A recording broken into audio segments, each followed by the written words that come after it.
hitting it now. Go live, go live. Let's see. My one light burnt out here, so I'm gonna try to do that.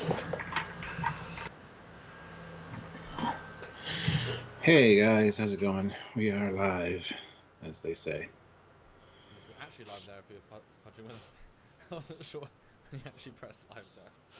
Oh, we were live. Okay, I got confused. It's easy to do. Kit 10K throws in $5. First super chat again. Booyah. That's a booyah for us all. Good stuff. Indeed. Yeah. Welcome back, guys. It's time to talk about Picard. Got your edited review earlier. It's actually quite a long one. The last two have been slightly shorter. There's not a lot to talk about in this one, so go back and watch that. And this will be even longer. This will be our full in-depth. And on the weekend, you can look forward to talking about the Gary 7 stuff and the Sung family stuff too, with pictures and things to talk about. You guys know, and if you haven't already clicked on it, Stuart, talk about the bonus video released yesterday. Ooh, called Q, which blew up on the internet yesterday. So if you haven't called Q yet, and you don't really want to risk spending the money calling Los Angeles,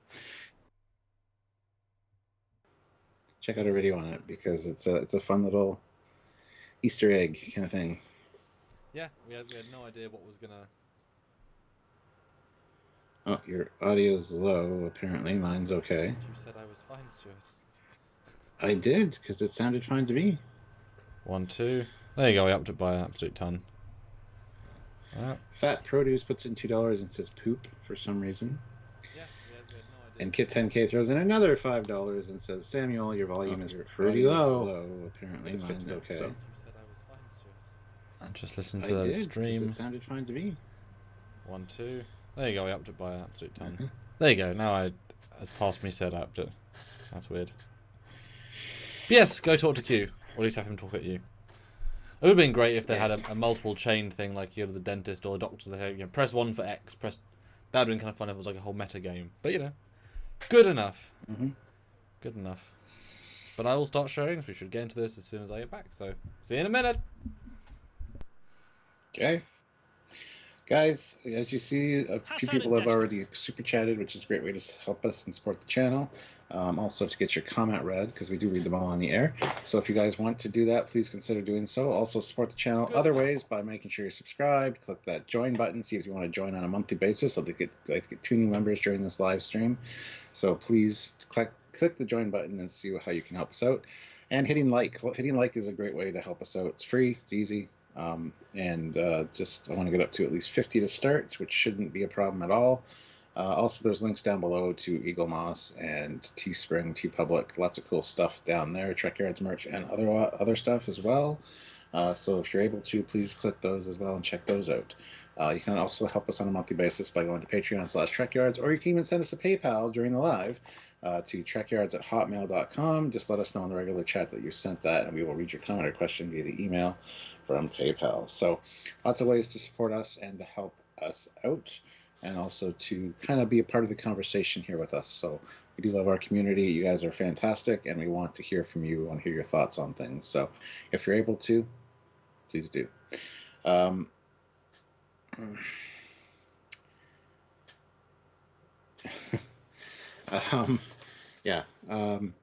not Sam, it's Q messing with his audio, apparently, yes.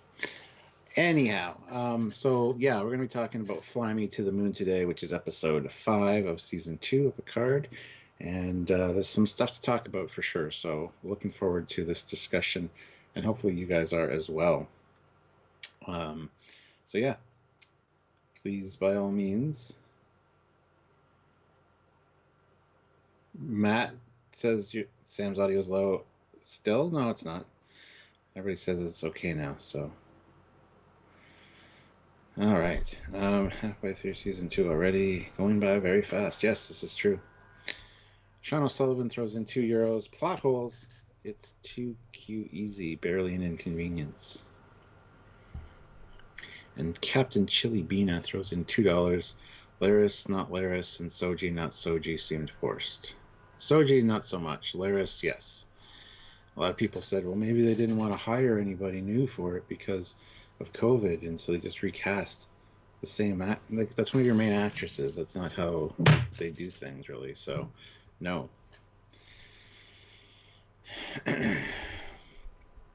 So yeah, 35 likes, guys. Hit that like button. Let's get those likes up to at least 50 to start. Come on, guys. I'm gonna start a poll as well.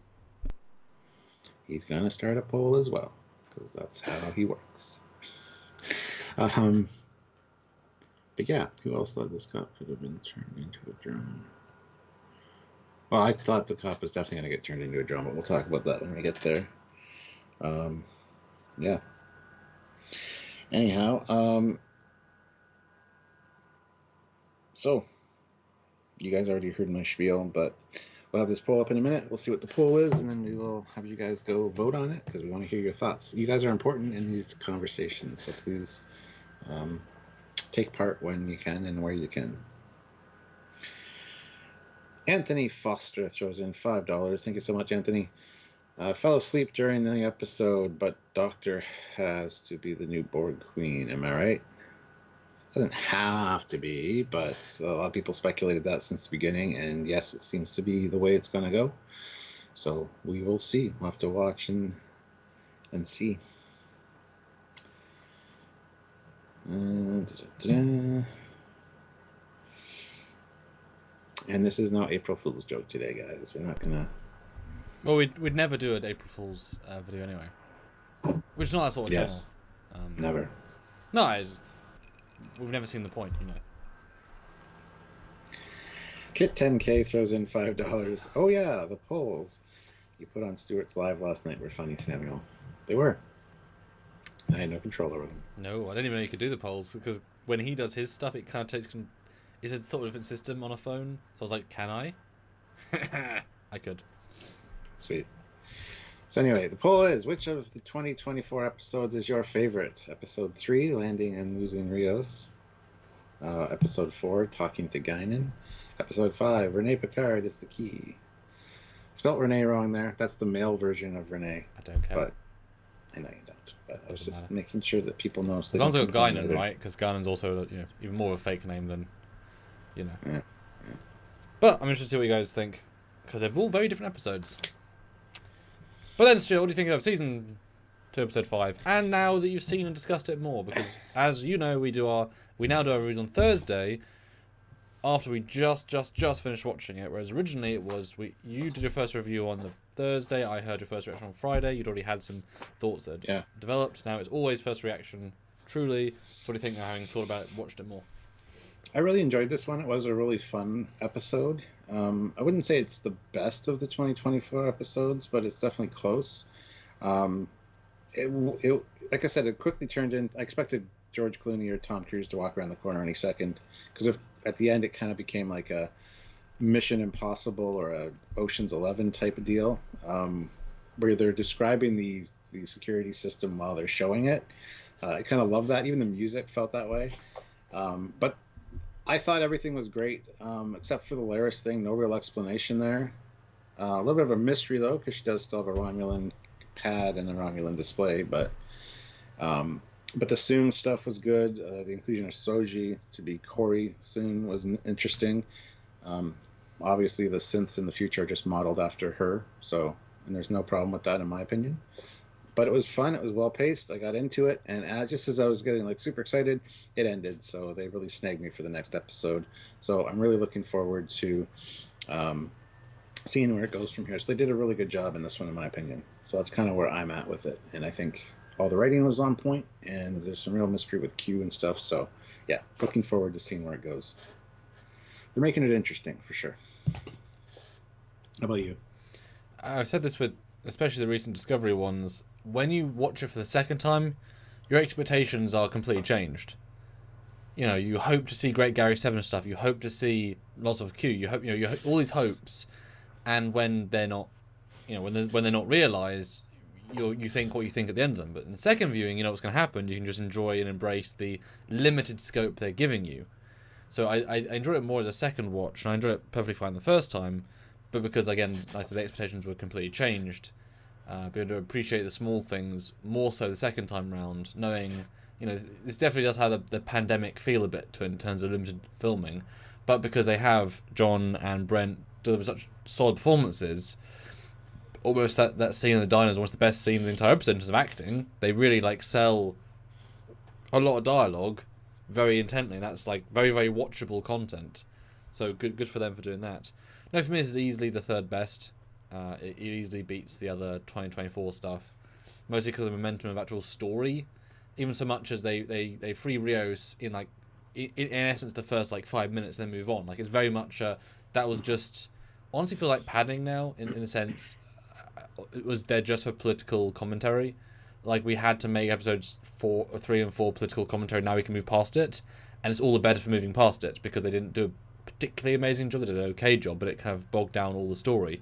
We said the pace ground to a halt because it did, and now there's no political commentary, and it's suddenly going forward at a much more appropriate pace, etc. And that's with like a third episode given to two Sungs that are totally out of the Trek world, like they're totally just in their own little bubble. Even considering that, it still has more of a feel. So very interesting in that regards. We bring up the idea of there being 2 Qs, and certainly in a second watch, it's more obvious there's 2 Qs, or at least 2 Delancey-faced people. That's definitely very clear from the second watch. And I appreciate 2 things, especially in the second watch. One is which Picard, even with Patrick's limited screen time, relatively speaking, he still is the strong leader that you need him to be as Picard, and they've really radically shifted from his Season 1 persona. And even in the scenes where he can't be as active, he's still delivering those positive vibes of I'm going to help us all, I'm going to work. He's still going full force Picard, so great job on basically recasting him into positive Picard again. And the second note is a gentle retcon of it being, all the songs are based on each other. And we had this Season 1, not plot hole because I'd forgotten about it, but we had Data paint Daj and Soji in TNG Season 4. And we were thinking, so they painted a random lady, and then the other Sung based the Daj and Soji off her. But now we know, no, Data painted his great-great-grandmother-esque, which actually makes it quite sweet. So that fixes that plot line from Season 1, and then makes the entire element of a thing better, of Season 1 better. That said, Sung's face would be in the database, you'd think, and flag, are you a lady that lived 200 years ago? Yes, no, maybe. But Picard does say explicitly, this 100 years is fraught with which is such a good get out of jail free card, because you'd think he'd know more than just the baseline of what his great aunt did, or great aunt. He says, all we know is that she's this thing. That's it. And that's the extent of the knowledge, which is pretty limited, very, very limited. So he's getting to know her for the first time, really. So yeah. And Christian, I kind of agree. Q's maybe fractured like time itself, perhaps. But yeah. Ozzy throws in $5. Thank you so much, Ozzy. Thank you. The Pug and Dot share the same phone number. The Pug is Supervisor 1. Supervisor Class 1. Class 1 Supervisor, yeah. Well, he could be Supervisor 1, Class 9. The first Supervisor, but a really bad class. With the Pug, yes. Get 10K, $5. Maybe the Laris in this episode is a clone, or maybe a twin sister Laris never knew about and was recruited when she was a baby. But see, the aliens that assigned Gary 7 to Earth abducted humans from Earth 6,000 years ago. Perhaps they abducted Romulans 6,000 years ago too, but those would be to keep a watch on Romulus.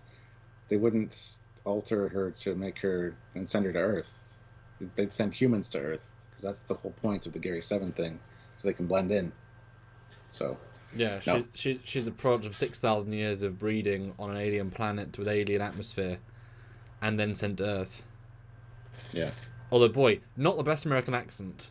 I don't know if she's actually American or actually, but I assume she's not American because it's a pretty bad accent. I don't think she's actually Irish, but I really don't know. I've never researched, but it's a pretty bad American accent, I thought. I thought she was... I didn't think so. I mean, some of the lines, not all of it, obviously, but especially in the initial bits, I'm like, oh, Isa, you need to go back to American accent school. And then she's American. It's like, oh, I'm sorry for your voice then. But it felt like she was clearly putting on a voice, which is good for the character though, because there's a disconnect of what she's saying to how she's emoting, because she's trying to like feel the words rather than say them. It's like Tom Holland sometimes as Spider-Man is like overthinking his words because he's having to filter everything through the American accent of which he's not speaking natively. Small thing, but you know, there is that disconnect you're getting. Mm. Yeah. So yeah. Well, Ed Senior has a question, which is a specific question. Or Ed's SR. Ed SR. Theory: the Borg ship of the beginning is La Serena assimilated, and the Borg Queen is Girardi. What do you guys think? Totally probable. Yes. Yes. It's not outside the realm of possibility. That's for sure.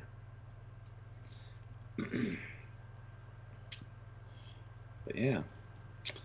All right. Well, let's get into it, I guess. And we start off with a simulator, and I knew right away it was a simulator. I just had a feeling. She's getting ready for her mission. A little bit of an orbital collision, but we get the results of that later. And we see the portal, the teleportation portal. That's a safe door, just like it was in Assignment Earth. It's a little bit different safe door, but still a nice big safe door in her apartment, which is so odd. I didn't realize her apartment was so beat up, that one corner. Wow. Yeah, it's a wonderfully antique feeling apartment.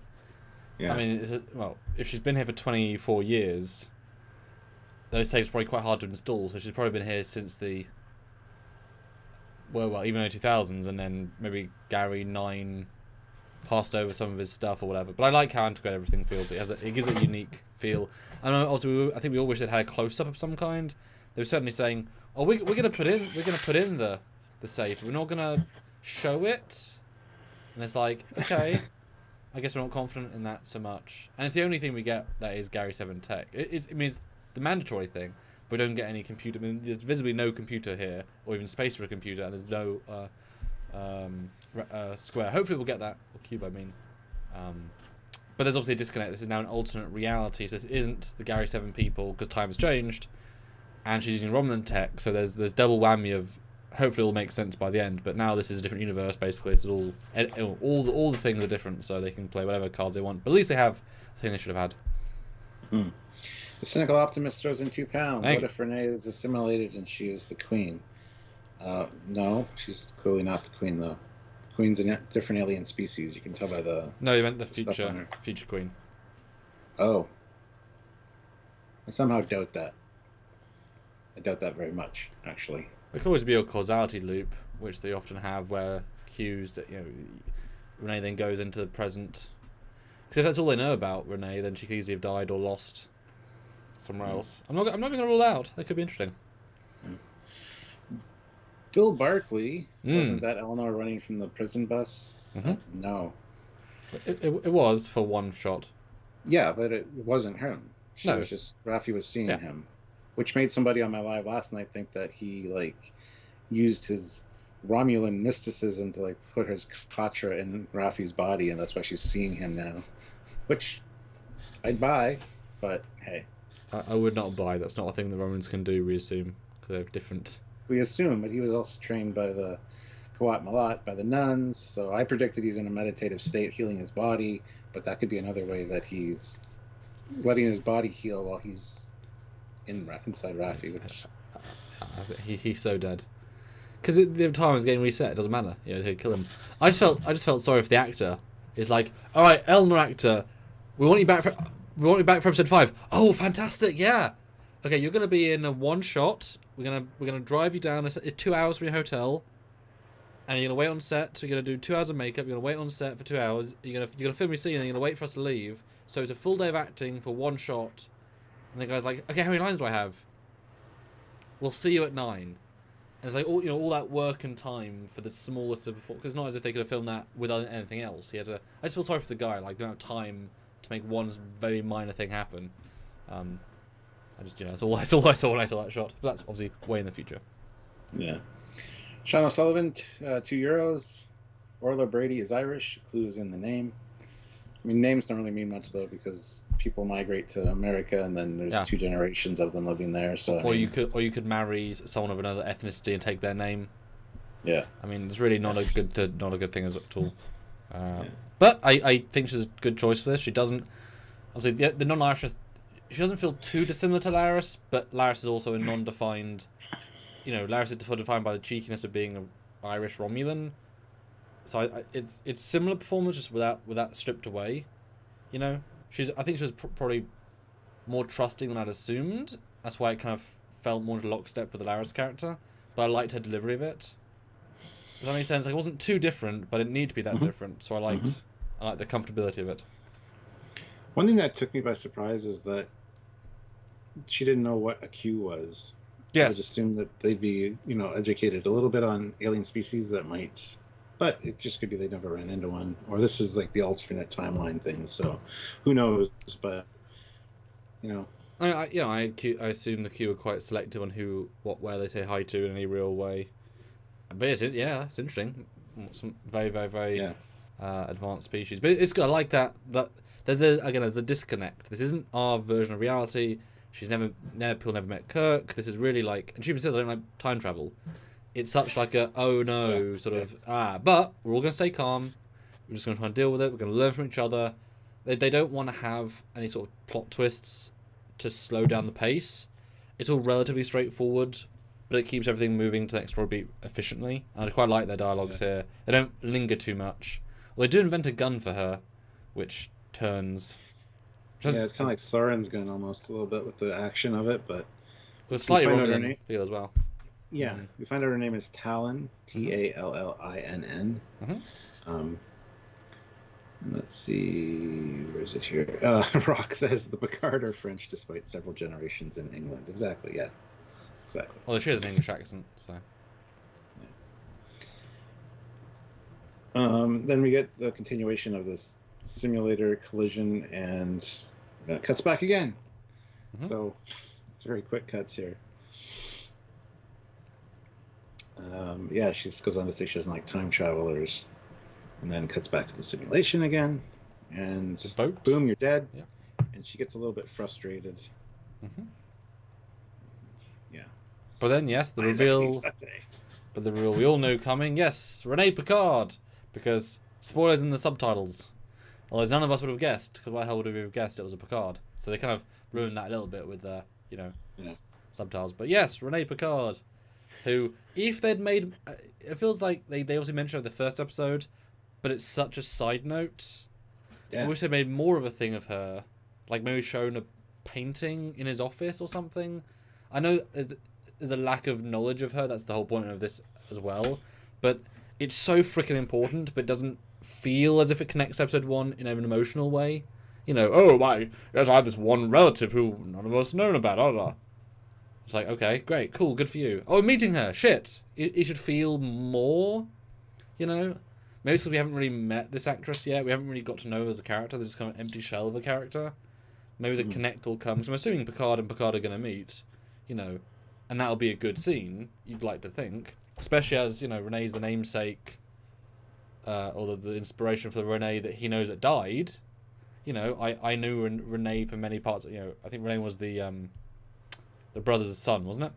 Or was the brother Renee? It was the brother's son. Yeah, so that's a dramatic thing that happened in his life. In Generations, they entirely focus on, Renee got killed. Hopefully that'll, you'll see some of that in his acting, if Patrick remembers. Yeah. Then we get Laris saying that she's there to protect a single person, a single thread in a huge tapestry that she's not privy to, which I thought was important. Gary 7 being a Class 1 supervisor, I think had more of an oversight of more of what was going on. But she's strictly there to keep eyes on Renee and make sure that her path is unchanged. And I certainly hope we're going to get alluded to more supervisors on the planet, because this is not the only one. Her limited role does not mean that... Yeah, they're going to have more for sure. So definitely hope we're going to get more of that. Build out that, because how many other shows are going to go back to this era and talk about these Gary 7 people? It'd be nice to have a bit more of a breakdown. But yeah, to have a... Well, why these aliens don't have time travel, we can assume. Why would they know Renee's that important? And do they know the timeline has been changed yet? It has been already changed, even though the event hasn't happened yet. I mean, there's so many more questions here, As you said in our review, more questions. Yeah, it definitely raises a lot more questions. Yeah. Now, Renee grabs this pendant, which looks just like something cheap out of a gumball machine, and I don't even know what it represents. Kind of looks like a sailboat, kind of looks like a tooth, kind of looks like a Who knows what it is? I don't know how important that's going to be. It was shown in a trailer as well. So they focus on it, and she grabs it and looks at it and holds it close. So it's obviously important, but I don't know. I don't know how it's going to play in. But anyway, Talon finds out that what Picard's name is, and says, apparently the person that I'm protecting is your ancestor, Rene Picard. Mm-hmm. So, yeah, it's a good build. Yeah. And then we get to lots of the ship cloaking and recloaking. Yeah, So she taps into the cell network. It's like the ship is either very damaged or not very damaged, depending on the plot moment. The fact they can cloak means it's not very damaged. The fact that cloak's not working very well means it is damaged. The fact that she can easily hack into the systems to gain access to the comms implies she has access, but the fact that she can't gain access to anything else implies she hasn't got access. Yeah. What? She had to use the vocal imprint, and I love how she went through Girardi, then Picard. It seems the most natural. They left Girardi on the ship. Picard's an admiral. Wait a minute, it's a Confederation ship, so of course Rios would have the. I like the way that played out.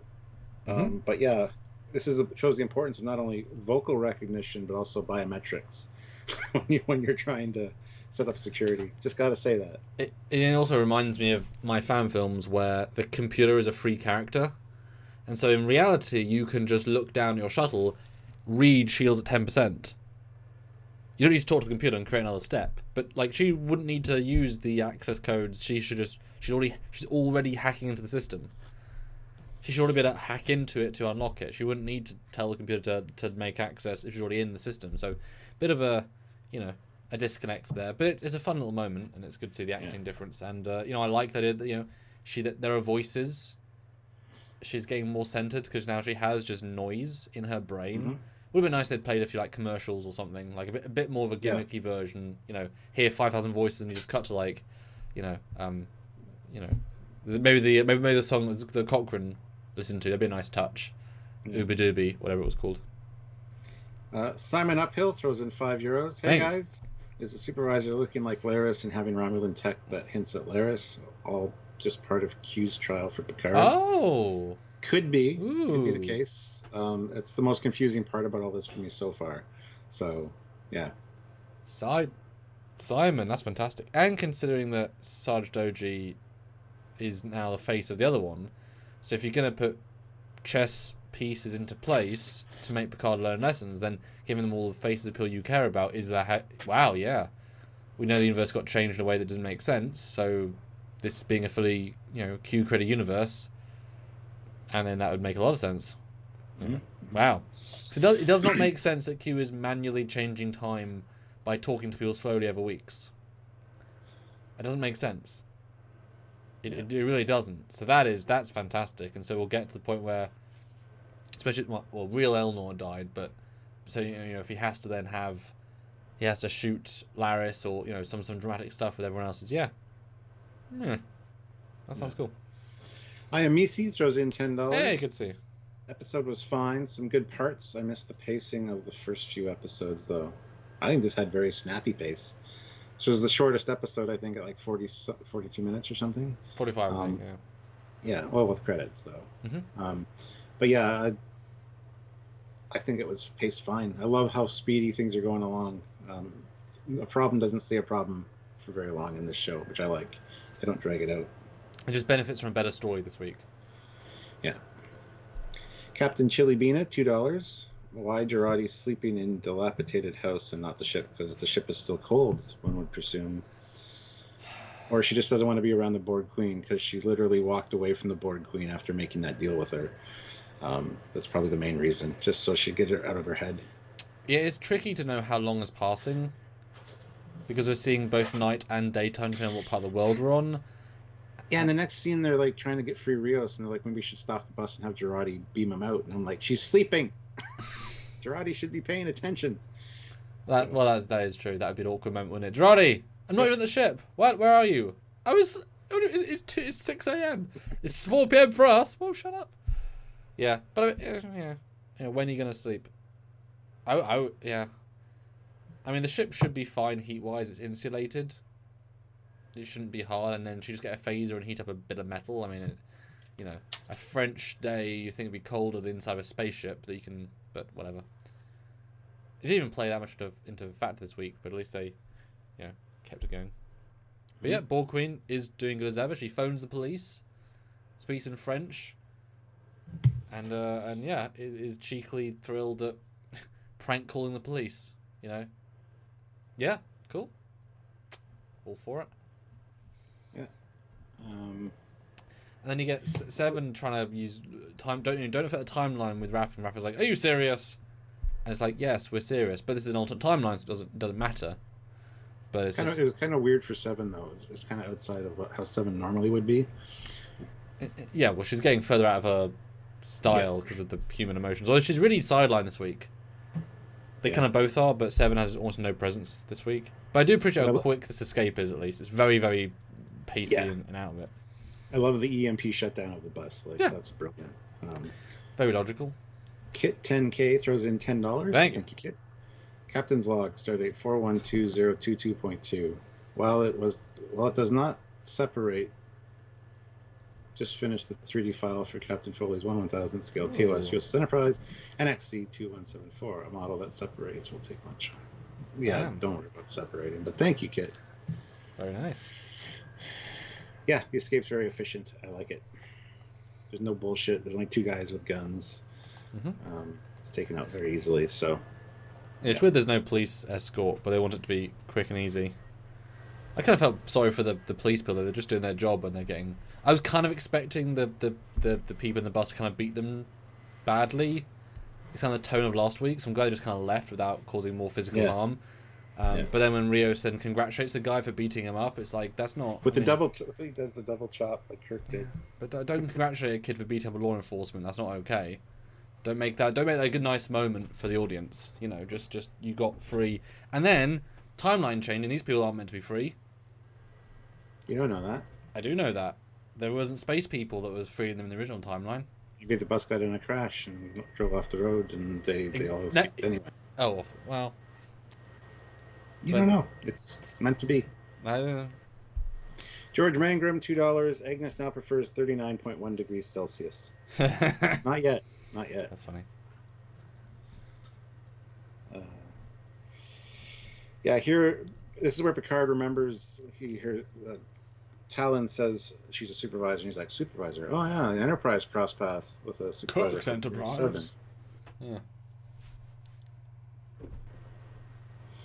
So, my only thing here is that, boy, what a memory for a synth Picard to remember one case study that was never repeated. I mean, that is some real memory to know that. Although you'd like to think the synth brain has a bit more of a connective tissue, can kind of remember things. But hey, they acknowledge it in full, and we're wondering, would not Laris then say, "Oh yes, I remember that report." Well, no, because it never happened. So I appreciate the lack of connective tissue there. Just because of, oh yes, we saw you. Remember? No. Oh, sorry. But, you know, out in the open. Then we get a briefing of her life. She sounds very talented. NASA can wait to get hold of her. I like that she's got like trinkets throughout her life. Is what I'm getting here. You know, yeah. Parts from, because I mean she's been 24 years on this planet, exclusively watching but not interacting with this woman. What a boring life. Yeah. Especially when she was 7 in her backyard and she's like watching her on a monitor be like, day 4,933. She's bought a new red dress, and you know what a lass to deal with that for that long. So at least you do is furnish your room and buy trinkets and such. Yeah, and she goes on to say that she's not without her problems, though. She's got some anxiety, some melancholy, and sometimes depression. And then they talk about depression a bit. It's like, yeah, it can be debilitating for humans, but she's surviving through it. And then you see she explains that the Europa mission is launching in 3 days, and quite frankly, she doesn't think she's going to be on it. And then she shows the therapy session. Now, here we get a close-up of the Romulan pad. Well, it's a pad with Romulan writing on it anyway. Although the pad itself I wouldn't class as Romulan design. No, I wouldn't either. But also neither Gary 7 design. It's only a bit retro, but very clearly Romulan, very clearly green. And then, I mean, put in the chat right now who thought this was Romulan.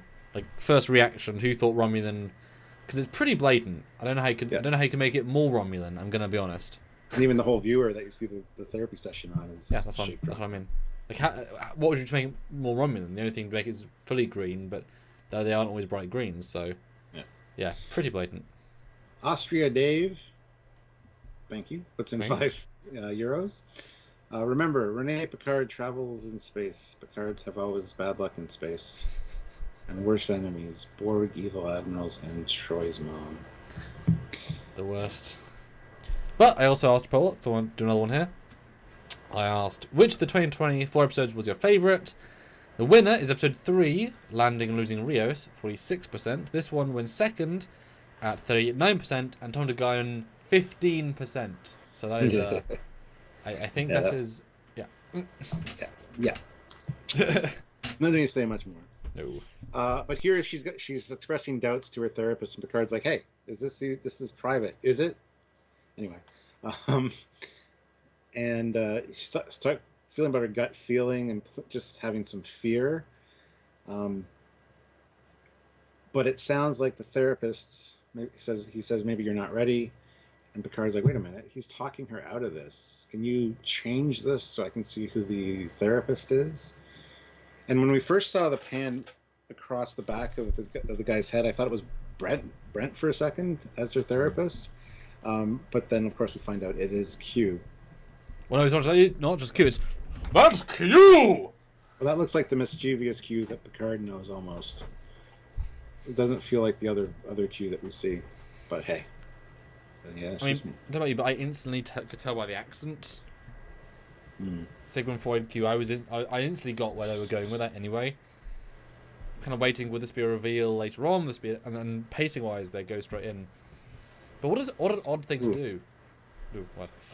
Tezangari says the holoscreen can't be Romulan. It's blue, not Romulan green. Romulans do have blue screens too. They do, and the shape is clearly Romulan. And the letters are Romulan, and the pad is Romulan. Vote in the poll, guys. No, this was great for many reasons, and I like you said about him noting this is private, and she's like, "Dude, are we here to solve it or not?" I've been doing this for 27 years. If it's private, I've been breaking that for like 27 years. I saw all of her firsts. I had to watch them. Yeah. What intrigues me about this is they say this, and I can't call it the second time. This is the compulsory pre-flight therapy. I originally took it more as a case of he'd been a therapist for a while, but who's to say how long this has been going on? Because would a therapist go straight into the deep end early on? She wouldn't trust a therapist this much from the first thing. So I would personally assume, by context, she's had this guy for at least a few weeks, and weeks would be early. I would think months of regular, gentle things, because to turn this woman into, from pioneering astronaut who in our timeline kicked all the butt, into failing the simulator and almost quitting very, very soon, that doesn't just happen overnight. I feel like the context tells us that he's been this Q version has been there for several months in real time, going through these things, slowly breaking her down, / expressing, maybe don't go into the space, you might die. There's some rational reasons to not go into space, space. But I don't know, what do you think, Stu? Do you feel like has it been a long play, or has it been like two appointments and Q just kind of flash between them? Oh, it's been months. It's been months in the space program. But like I said, I don't think anybody that suffers from anxiety, depression, would freak out about things getting stuck after a failed simulator would still be in the space program at that point, getting ready to leave to go to Jupiter. It's not like she's just going into orbit. No. She's going on a long-term... multi-year. In a metal box to another planet in our solar system. Like, you need to be very mentally level-headed for that. And I don't think, with what we've seen of her so far, that would be... She would have been dropped from the thing long ago. But yeah, it's been months for sure that she's been talking to a therapist. Maybe just Q showed up recently.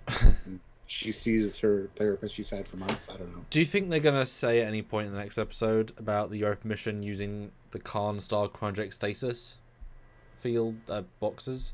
Because that's tech that exists. It's not new by any means. Yeah. And Captain Christopher's grandson went to Saturn, I think, in 2020. So he did a Saturn mission. So it's definitely a different space program than we have in our timeline, our world. So, yeah. But I very much noted here that we've seen 3 big appearances of Q, right? And we debate it now because this is a good time to. We've seen him in the alternate future, wearing all black, clearly matching what Picard wore, but black. Now he kept a very similar outfit here when he talks to Brent, but slightly different, but very similar. Black, all black. Then you see the NASA man, in the last episode, who loses powers, wearing all white, and this man wearing as close to all white as you can contextually. And yet he doesn't. There's two very distinct looks that are non-compatible. For why would he feel the need to swap? So I think that's them as the showrunners showing us there's the darkness on the shoulder of one group and there's the lightness on the shoulder of the other group. Whereby, wouldn't the twist be fantastic if actually one Q is actually trying to help Renee, the other Q is trying to screw up the other stuff. 2 Qs are fighting. They both lost their powers. They're both in this timeline. They both have to deal with it. So I kind of think the distinct costume difference, because he could be in full black as a therapist. It wouldn't be nice to, but therapists wear suits. You know. The first Q we saw was in pure black, though. That said, "Oh, you've aged a bit." So I don't know. But I mean, so is the guy that talks to Brent in every scene. He's wearing not the same outfit, but a full black. Like, there's not a hint of white. And you think evil and darkness and light. Yeah, but that's what I'm saying. It wouldn't make sense in that context that the one that showed up originally was all black and was, hey, I remember you, but you look older. But that's after the change. That's after A got messed up. So, or vice versa. The white is the baddie, the black is the goodie. Either way, it feels like there's two based on the costume choice. Yeah, Dan Ben says she's going because she detected some living organism. No. They find the organism while they're on the mission at Io, but they're not going because that's not how it works. Kit 10K throws in $20. When I suggested last night that Q could be suffering from multiple personality disorder, could that have gone further? And instead of causing a split personality, maybe it's split Q, and maybe that's why his powers aren't working. Could possibly be. Yes. Yeah. They have to share power. But if you want to read Charlie's comment. Thank you guys. Yeah, thank you guys so much for doing your lives and videos. Thank you. With how disappointing Picard has been, and since the OK Season 2 premiere, your vids are the only Star Trek joy. Wow, I guess you don't like Picard. But thank you for watching. Thank you. And URS says, if there's 2 Qs, maybe their powers cancel each other's out. Maybe. Just existing is too much. Yeah, Christian Montgomery, $2. No Eugenics War. They mentioned Sentience Act. Eugenics War ended in 1996. That's when Khan was launched into space. Long time ago. So we assume this still happened, and everybody's like, "Is Soong responsible for the augments? Did the Eugenics War play out differently? Does he create Q or Khan? No, because Khan would be like very old at this point. Well, not very, but same age, just in a box. Yeah. No, so the Eugenics Wars we assume have played out the same way as of this point. So. But it's an alternate universe, so they can do anything they want. Yes. Also. Now, I do like the fact that Leah Thomas got her little cameo. Yes. I kind of shed more of a part, although she might be in the next episode. I love how she directed the last 2 and then makes a cameo in this one that's directed by Frakes. Yes. Well, she's like, can I please be in Can I please be in it as well? I'd really like to be. But I like this. I was going to say, I love this introduction of Brent, like, imagine, if you will, I am a god. Yep, that's a Soong. Taylor T, $20. The more Trek I watch, the more I realize that I'm always going to nitpick small things because that's what we Trek fans do. But these episodes seem to fly and remind me how much I'm enjoying myself, excited for the next. Yeah, that's a great super chat, Taylor. I totally agree with that. I am enjoying them as well, so... Yeah. Well, Trek's always been more about the minutiae in Star Wars. The tech manuals, etc. How does a Star Wars hard drive work? They didn't know until, like, Rogue One, give or take. But yeah, this scene works a ton better in second viewing, and it works fine in the first viewing. It's actually a great Brent introduction, because it shows us that this Brent is this Sung, is so passionate about saving his daughter's life and giving her real life, and then seeing that reflected in millions around the world, especially after the Eugenics War. I mean, I wish they'd mentioned Khan. The Eugenics would have been lovely. I think it would have been very obvious here. But so many people whose lives could and should be improved by genetics. He says if you could do something and don't, is it not your duty? And so for him to go that far, we know this is the Adam Sung of the future that speaks. There's a monument to his glory. And so I said in our review that the obvious link is that this Brent is going to be, his alteration of the timeline is going to be to sort of forcibly augment people based on his own strand of an augment virus, and then put them in the water. If it infects a few million people, etc.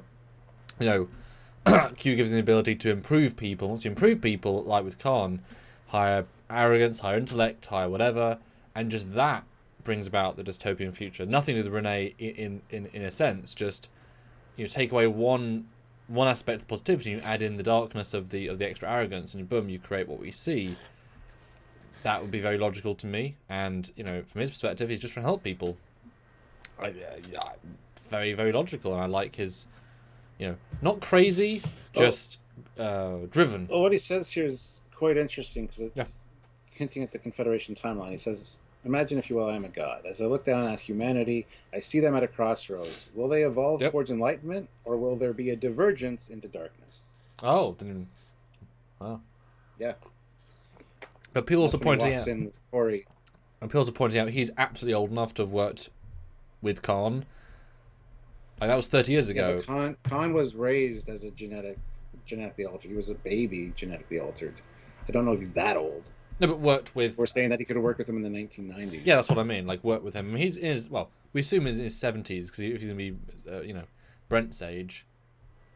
I think he was fully around in the full Eugenics War, and if he's a eugenicist, and, how did he get military contracts? How did he get a fancy house? Well, he sold out to the military. Hopefully we'll see, something that way around. But it's not a universe, so who cares in a sense? Don't develop it too much, because it's going to be irrelevant. But what a house. Mm-hmm. And I'm wondering if that pool's a reference to the band on Soji's necklace, because it's almost the infinity which Soji had. Just a small note, but it was in the pool, so... Yeah, we meet Corey here, and he says, if I could sum up my life experience for you, I would just have one single pearl of wisdom, and that is people are idiots. Yes. So then we go back to the board, and we see a Dr. Rozhenko on the panel as well. Oh. So nice little name drop there. Didn't catch that. That's good. Yeah. Anyway, they're basically revoking his license. Yes. From working on anything genetic. So. So this is the end of his road. He has the money in his bank account and nothing else, so he needs to either solve it now or never. Although we don't quite get a sense if the daughter's dying or not. Q implies that there's limited time, but that could just be funding, because if you can't charge his very expensive drones to keep the UV off his daughter, she can't ever have a life beyond a room. So I think it's more a case of, her future is dying rather than she's actually dying. Simon Uphill puts in €5. Hey. I have recently watched the Voyager episode Q2. If there are two Qs, could one of them be Q's son? Q Jr. had a mean streak. I would say no. That'd be harsh. He might be pissed off because Ichep died. Q Ball and Itchy. That was a long time ago, though. Yeah, no, I don't think it's no. Sorry, Simon. But we did theorize that they know that if evil Q knows that good Q might send Picard, then if he takes the face of John Delancey, then there's more likely he can use that against Picard. So if it's a second Q, it could just, they don't look like John Delancey, they look like snake beings. So these just have both used the face of Delancey for ease, etc. But I like these scenes. The acting's good. I think Brent acts this lady so far out of her depth. There's a kind of disparity of acting quality a bit, but she's obviously, over 2.5 times younger than him. But I do like the energy here. It feels very Independence Day. The color grading is very, very modern. There's almost no Trek to it except it's Brent's face, but he does carry it. His expression, his unique look. Yeah, does a good job. Well, they do mention the reason he's getting his funding pulled or whatever is because he worked with ex-soldiers unmonitored. So that could be in relation to the eugenics wars. Absolutely. Yeah, he's one that worked with worked with them in the olden days, so he has a less moral compass. Because how else are you going to test things without testing on people? And Corey, his daughter, suffers from a genetic defect. So the smallest speck of dust will ruin her respiratory system. UV light from the sun turns her blood to poison. So he wants to continue working at least to cure her. So she could have been a failed augment on her own. A lot of people said she's a clone as well, maybe a female clone of himself. But don't know if I buy that. Beyond the Fan, nice name. 5 pounds. I wonder what has happened to Corey's mother. Maybe he just created her himself, and that's why she has the rare condition. Could be, and that's why when she asked later about how well Mom could swim, it seemed a little awkward. But maybe she, was killed in a car accident or something. There's loads of ways of taking that, especially in his 70s, and she was an augment back in the day.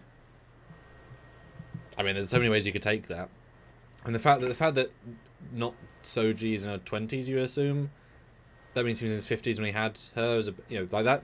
Already feels like a genetic experiment anyway. So there's definitely because they really are quite different in ages to be. Not in a bad way, just there's more of a story there, or there's one hire Brent and slay together. But do you want to end the poll? Yes. And I'll say 180 people watching, but only 90 likes. Guys, hit that like button. Let's get up to 150. We can easily do that. No, sir.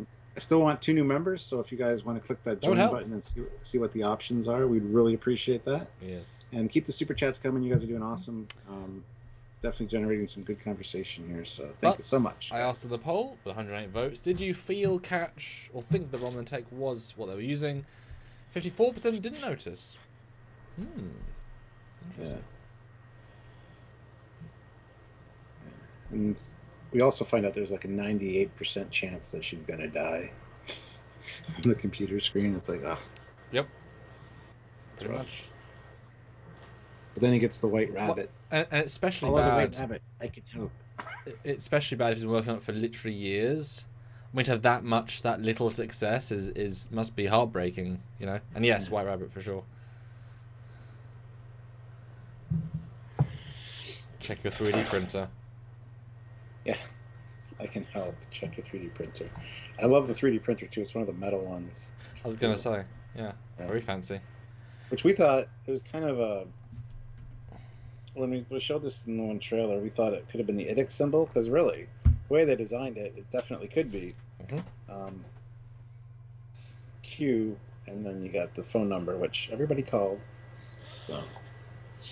Yeah, no, exactly. It looked like a Vulcan, but it does take out that as a plot line, because we can only theorize based on what we actually have. I'm wondering if they digitally removed the phone number from the trailer, because I don't remember seeing a phone number on this card. I thought it was something else. Because then otherwise you'd know which orientation it was. But yes, it says Q. And then we get more cloaking. You get French policeman. I wish they'd done a reverse shot. I didn't get the sense he was at a window in this sequence. Slight disconnect, I know, but I thought he was in the middle of the house and looks out and sees a thing that's I did too, yeah. It's like you need... I know one's a CGI environment, one's him, but so you can't see that, really. Well, he gets on the ship easily, I guess. And he says he can't believe it. He can't believe this can't be real, he says. Well, can I just briefly comment on this? The shot the outside when he's spotlighting, there's a very, very good CGI shot. I thought that looked really, really good. Just a well done to them for doing that. And it's so weird to see like a handgun in a tactical form in a Star Trek show. Very strange. Grant McGregor, $5. Q card. Funny. Yes. Yeah, he bumps into the Borg Queen and is so taken aback that he falls down. And obviously, Stuart, he's going to be assimilated, right? That's what I assume. Because nanoprobes. beginning of a new collective that she's trying to make. Because once you get one, you're there. He can let it down. There'll be more steps in the process, but it still happens. I don't know why. Oh, she's like nicotine addiction. I can help with that. And this does kind of confirm to its fullest.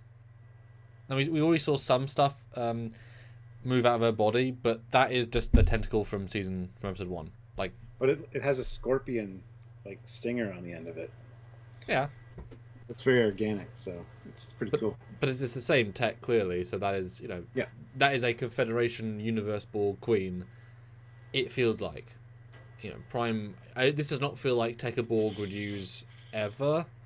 They're not that sort of tech. I mean, even in First Contact, all of her like pipes were literally piping. So I know it's maybe future Borg, but I don't, find an alternate Borg, but I wouldn't buy Alice Creek having tentacles that come out of her back. Never. I wouldn't even think that. Just saying. Yeah. Yeah.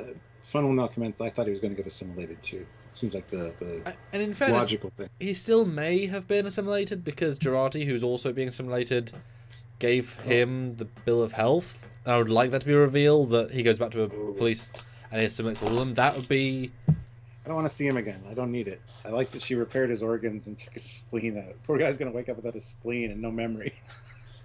That's the start of an urban legend right there. But I can imagine that would be a plot device, potentially. Could be. It does make sense not to assimilate him. But then we get possibly one of the best scenes of the episode. Casual diner. Yes. I love, Delancey's like, soon I presume, as long as I haven't met 7 of you and I've made one of you human and, I love the whole you're a basement. I've got everything from basement dwelling Nazis to heiresses who want me to clone their fucking cats. I don't do that. And he was definitely channeling his own personal experience with Spot there. A fucking cat. And that works as an F-bomb. Yes. Because that's probably the 3rd F-bomb in Star Trek, and that works 100%. I don't think anyone should complain about that. It's fine. Like so there are certain ways you can do things. It's not, I love fucking math, whatever they said. That was garbage. Yeah. This is great. There's a few things of dialogue here that we need to focus on. He says, I don't want you to waste my time. And he's like, I wouldn't think of it. Seems I have taken time for granted as of late, and now she's threatening to abandon me. So another clue right there. Before we get to the next, though, Cynical Optimist throws in £5. Thank you. Given all the crossing paths of TNG crew ancestors so far, I'm surprised the cop's surname wasn't LaForge. Might have been. I don't think we got a name for him. So, but he's like, "Yep, that's crazy talk. I'm leaving now." No, you're going to sit down in 17 seconds because you drove an hour to be here because you're a parent. You're desperate. 17 seconds, right on the tick. He says, if you know anything about me, you know that I'd kill you. He says, I do, and that's why I like you. He goes on to say, I am the evolution of stardust. I'm the gentle flutter of a butterfly. I am death, destroyer of worlds. Oof, nice description. Now you seem even more crazy to somebody who doesn't realize they're watching a Star Trek episode.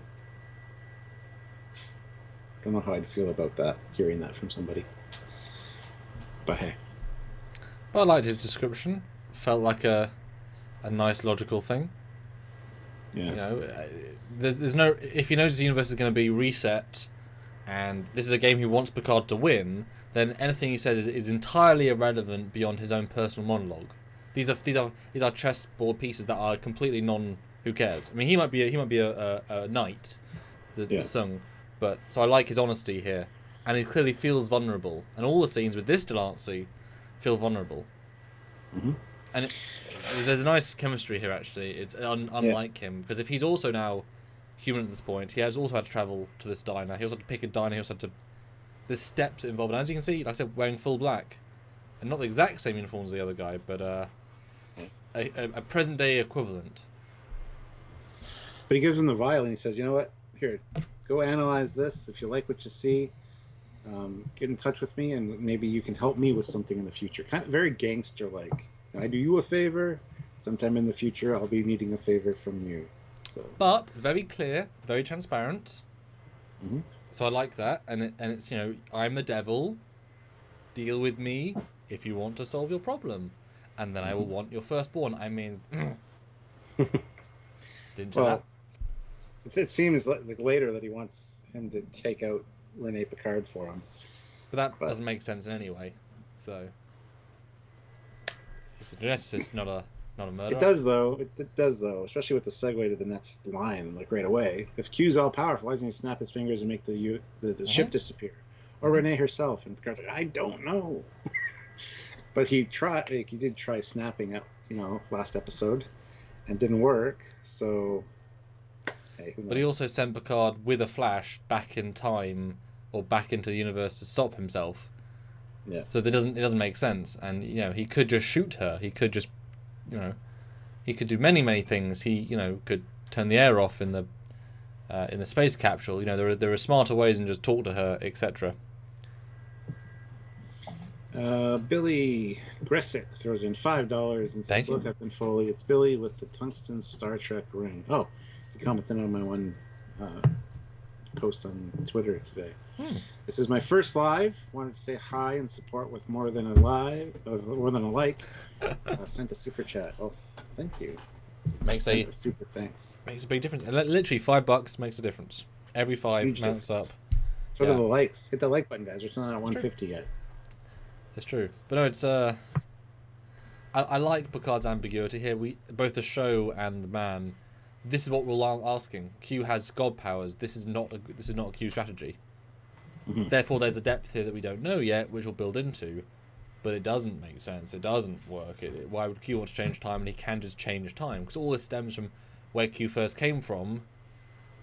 Something happened. Either, you know, if he's the cause, then yeah, X, Y, Z. And then why would we penance? You know, it's all confusing. It's meant to be. Well, we find out after she goes into quarantine, it's pretty much she's good to go.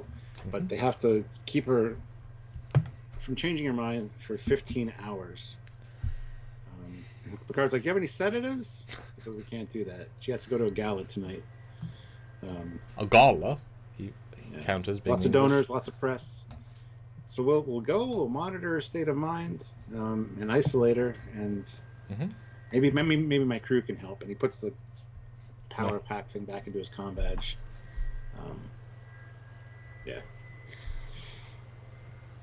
And she's like, he also says, you know what, if this does go through, then everything, her destiny that is supposed to be for her, that you've been protecting, is going to go away. So it kind of convinces Talon to want to help him. So I was also a little bit confused in this scene slightly, because if Q's been working on her for weeks to change her mind, even once she goes into 3-day isolation, she's allowed to say no one day. I mean, you know, they're not going to force the astronaut to go into space for a 6-month mission if they don't want to, surely.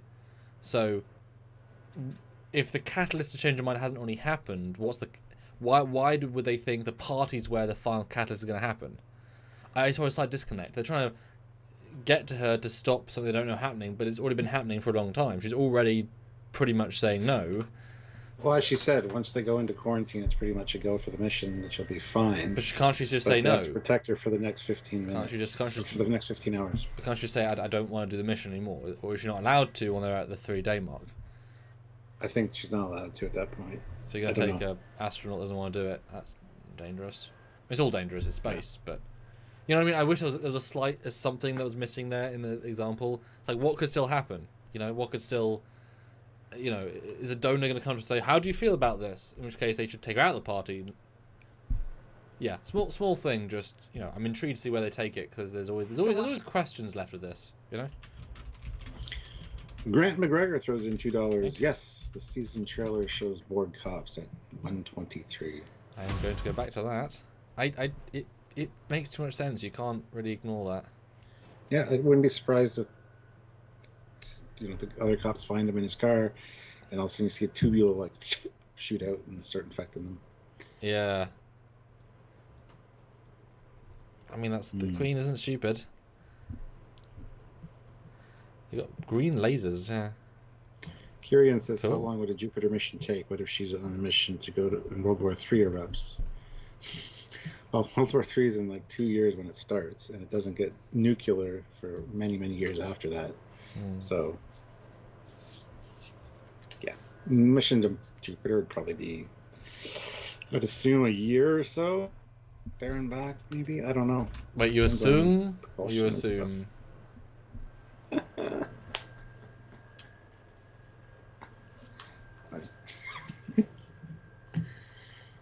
Whatever. Anyway, Agnes is sleeping. Borg wakes her up and says, I got something to show you. The Queen on a megaphone. She grabs a shotgun off. Looking at where would the ammunition be if it was inside? It wouldn't work, and blah blah blah. Anyway, who cares? I don't think most people keep guns loaded as mantelpiece ornaments. I think that's sort of illogical. It would have been lovely if she'd actually had a shell. There's a shell next to it. It's all there to do in set dressing. Just have one shell. Because you could put two and two together, especially if you studied at. Yeah, you could put two and two together. Let's put two and two together. See, there's a box of shells there. Like you can see it. Oh, is that? Well, I mean, that's a pretty poor box of shells, I suppose. It's 100 years old. Yeah, I know, but well, I was waiting honestly for Who cares? I was waiting for the twist to be that it didn't work, that it clicked, and then the twist, then the Borg assimilates her and then makes her kill the Queen so she'd get away with it. I thought that was gonna be the twist. I mean, I was fine with either twist, but yeah, Tentacle Man is hurt.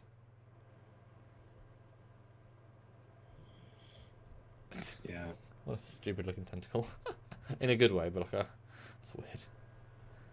I think it looks great. It looks weirdly organic and kind of snake-like and creepy. Oh yeah. Doesn't look Borg though. No. It might be part of her. She is an alien, so it might be part of her natural physiology. And then it's like extended by the Borg tech. Yeah. Yeah, could be. It's well framed though. Now, I will say, we did debate here about the just pure logic of wanting to be assimilated, because Girardi's well aware of everything that entails and all of it is bad. Yeah. But the Borg Queen's baiting her by saying you're utterly alone in every universe. I'm the only one that actually understands you. Yeah, but she's just playing the game. Yeah, but anybody that wants you will say anything they can. Once you're assimilated, you control them. Exactly. Now, But having dwelled on it overnight and then into today, it occurred to me that actually no, we're overthinking it, because the Queen already partially assimilated her brain. So she's already in her brain. She's already causing chemicals. She's already, that voice, that reaction of brain that's stopping her from really thinking. Because she didn't have the same compulsion. She laughed it off almost when the Queen was saying in episode 2. But now there is literally that voice in her head and the voice outside of her head. The barrier of entry has been changed. So actually I'm okay with it now, because she's already being corrupted every second anyway. Just got to get those nanoprobes in there as well. Guys, hit that like button. We're still at 150. We have 196 people here. So hit that like button. Let's try to get up to 150. Can do it. And check the join button, guys. Okay, see if you want to help us on a monthly basis, because I'd like to get 2 new members during this. So far we've had no new members join. So and Stuart, just if you're curious, go click it. Set up a new poll. I want to see what you're going to ask the audience. All right, let me think about it. Because, guys, with 180 viewers, we should be 150 likes. For real. And I'm sure a lot of you have not clicked like. And it is free. It is easy. It is simple. You can do it on any device. If I don't see a like spike to 140, I'll be shocked. Because you guys are amazing. You guys are amazing. You're amazing. And that like button on YouTube. Like, it's a buttery smooth process. You click. You feel that twinge of happiness in your heart. If you want to be part of the collective, I'll go Borg Queen with it as well. Be part of the collective. 150. There's so many of you that love that. Even just click like for yourself. Just click that like button to tell the world they're like me. So if you're a confident person and you like yourself, click like. And the reverse. If you're not confident in yourself and like to be more confident, click like as well.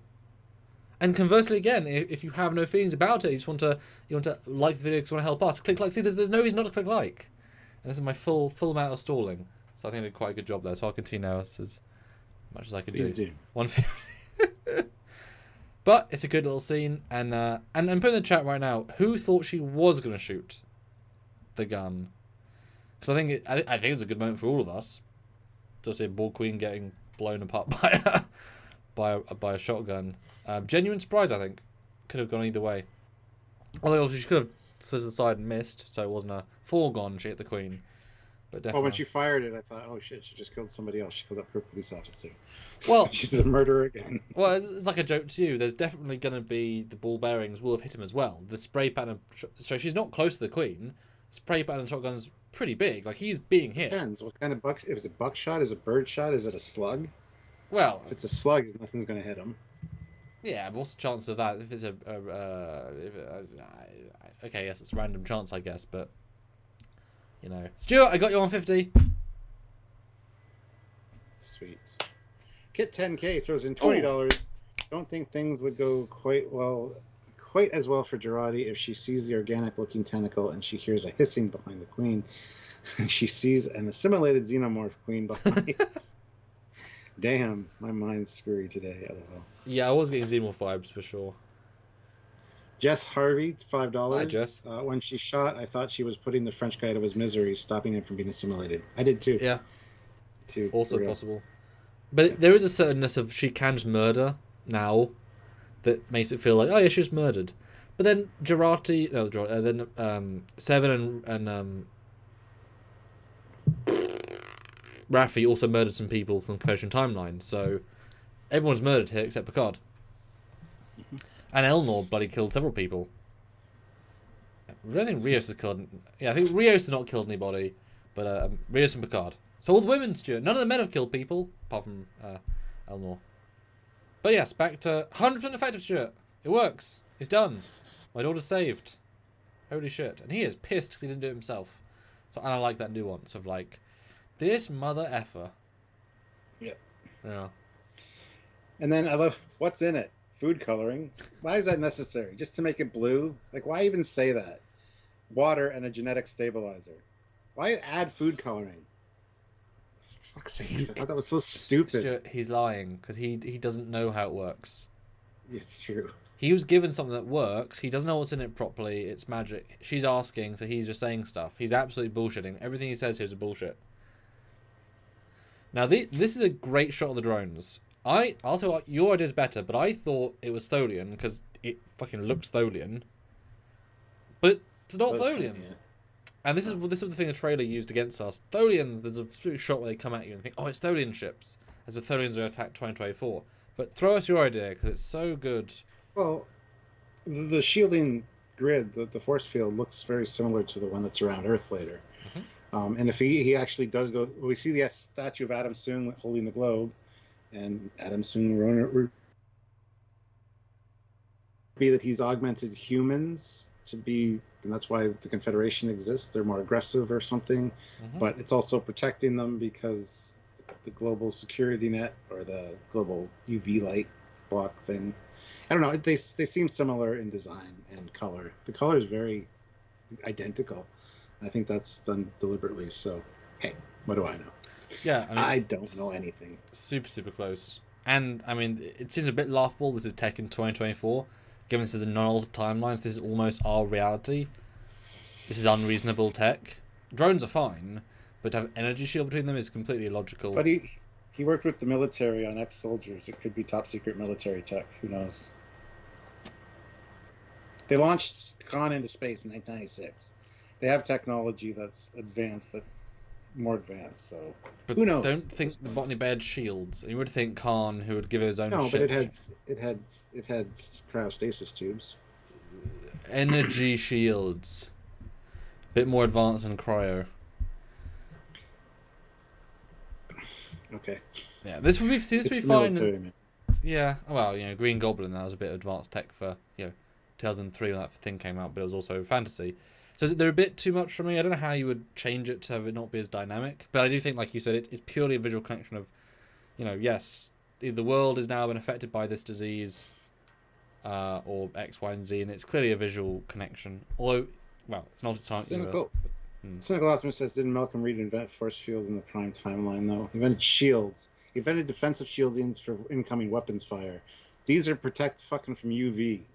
These are a totally different technology. This is not, wouldn't take a missile hit No. or a phaser hit. Like, it's, no. Well, you could probably, it's totally different. Probably It's basically a big fucking umbrella, is what it you is. could probably also put your hand through it, honestly. Yeah, it's just an umbrella. It's blocking out UV light. I just wish it wasn't looking so complicated. Like, you know, it's lasers, thousands of lasers. It just feels too. It looks like a Tholian web tech, but like you say, it's purely to visually connect. And I also found it fun / odd that he's wearing full I don't like the sun garb, and she's full like I want to embrace the world, because he's he's a scientist that stays in his lab the whole time. I like the disconnect of like she's like I want the sun. He's like get away the sun from me. She also injects herself, and literally a second later he takes the thing down. Like, let's not give it half an hour to maybe work. No, we're just gonna.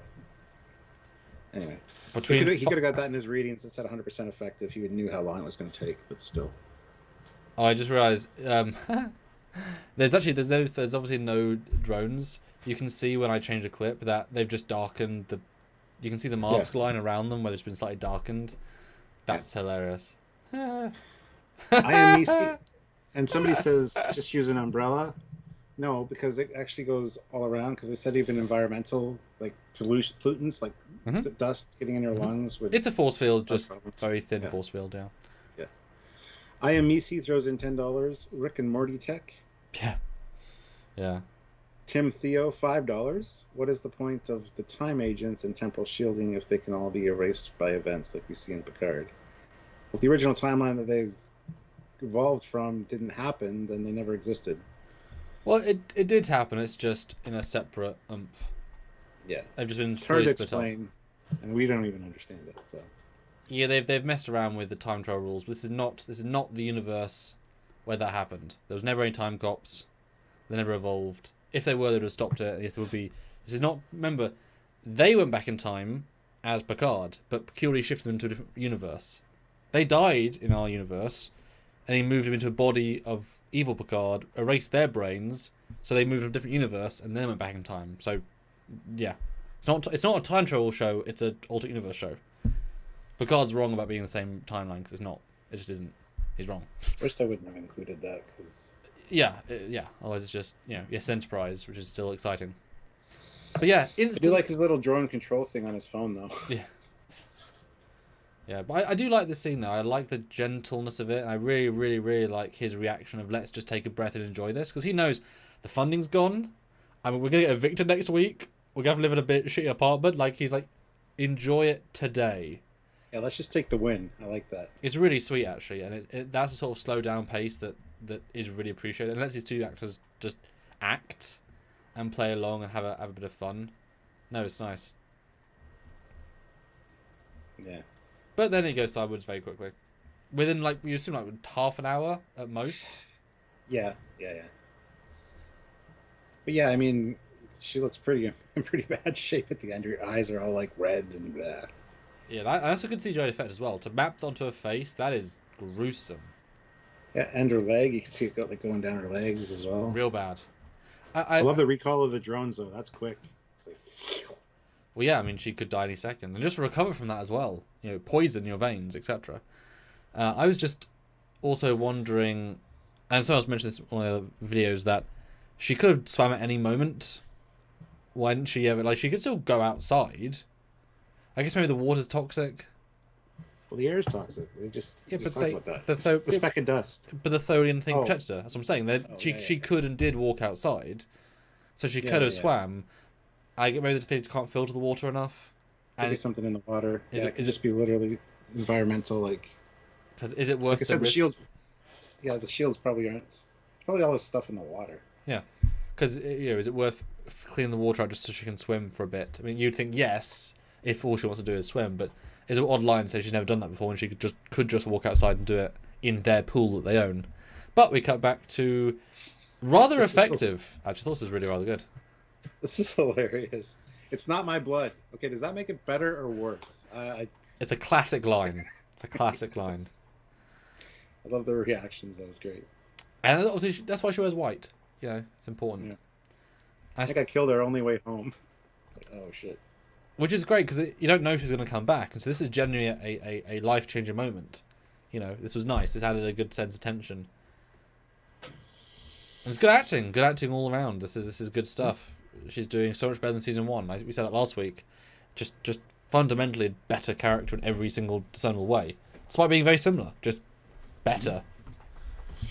She says she repaired all his organs except for the spleen, which is over in a box. She also gave him a thing to erase his memory. So now they just got to drag him back to his car. It's great. It's so unnecessary, but it adds all of the character. All of the character, yeah. And even when she says about the Borg Queen too, she says, she's vulnerable just like everybody else. Organic tissue at the base of the cerebellum. And Seven's like, there's billions that would disagree with you there. Anyway, it was a nice scene. Mm-hmm. Then Talon and Picard arrive, and it's like, so you sure we can trust the others? Oh yeah, they're good. Those ones that they're dragging a dead cop out. Oh, he's probably not dead. It's probably fine. It's like, okay, great. Yeah, the episode had first some impression, guys. Yeah, the episode had some really good little moments, and the fact that Picard—that's a very Picard thing to say. He's like, oh yes, like he believes in the best in them. In season 1, he just smiles and says, "There's got to be some explanation." Doesn't know what it is at this point, but in season 1, he'd be like, Rios, what has happened? Is he dead? Oh my god! But it's like, oh, it's probably fine. It's a bit disingenuous to say we've been through everything together, given you've only seen them like a little bit. It's a bit too much. If this is the Enterprise crew, he could say that, but they haven't really earned that. Yeah. But apart from that, it's good. Oliver Lavery Farag throws in £10. So thank you so much. That's awesome.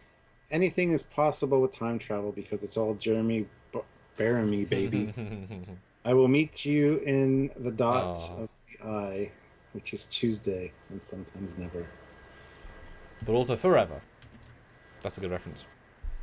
I don't get it. What's it called? The Good Place, the Netflix show, one of the best TV shows I've ever watched. That was my pandemic show, and it was like, wow, this is A star. It was a good place, was it? Yes. Tim Theo, $3 with a fist bump pair. Thank you so much. Thank you. Simon Uphill, €5. Thanks for the live chat, guys. Gotta go due to the late hours here. Catch you next time. Well, thank you very much, Simon, for joining us. We hope to and see hopefully you can watch the rest later. Mm-hmm. We'll still be here. Yeah. But Stuart, you didn't read out your poll. I didn't, because it's your job. I read out all your polls. Fine. So, Stuart asked, 109 of you already voted, is the Borg Queen dead? Yes? No, she'll come back. She'll be reborn in Jarati.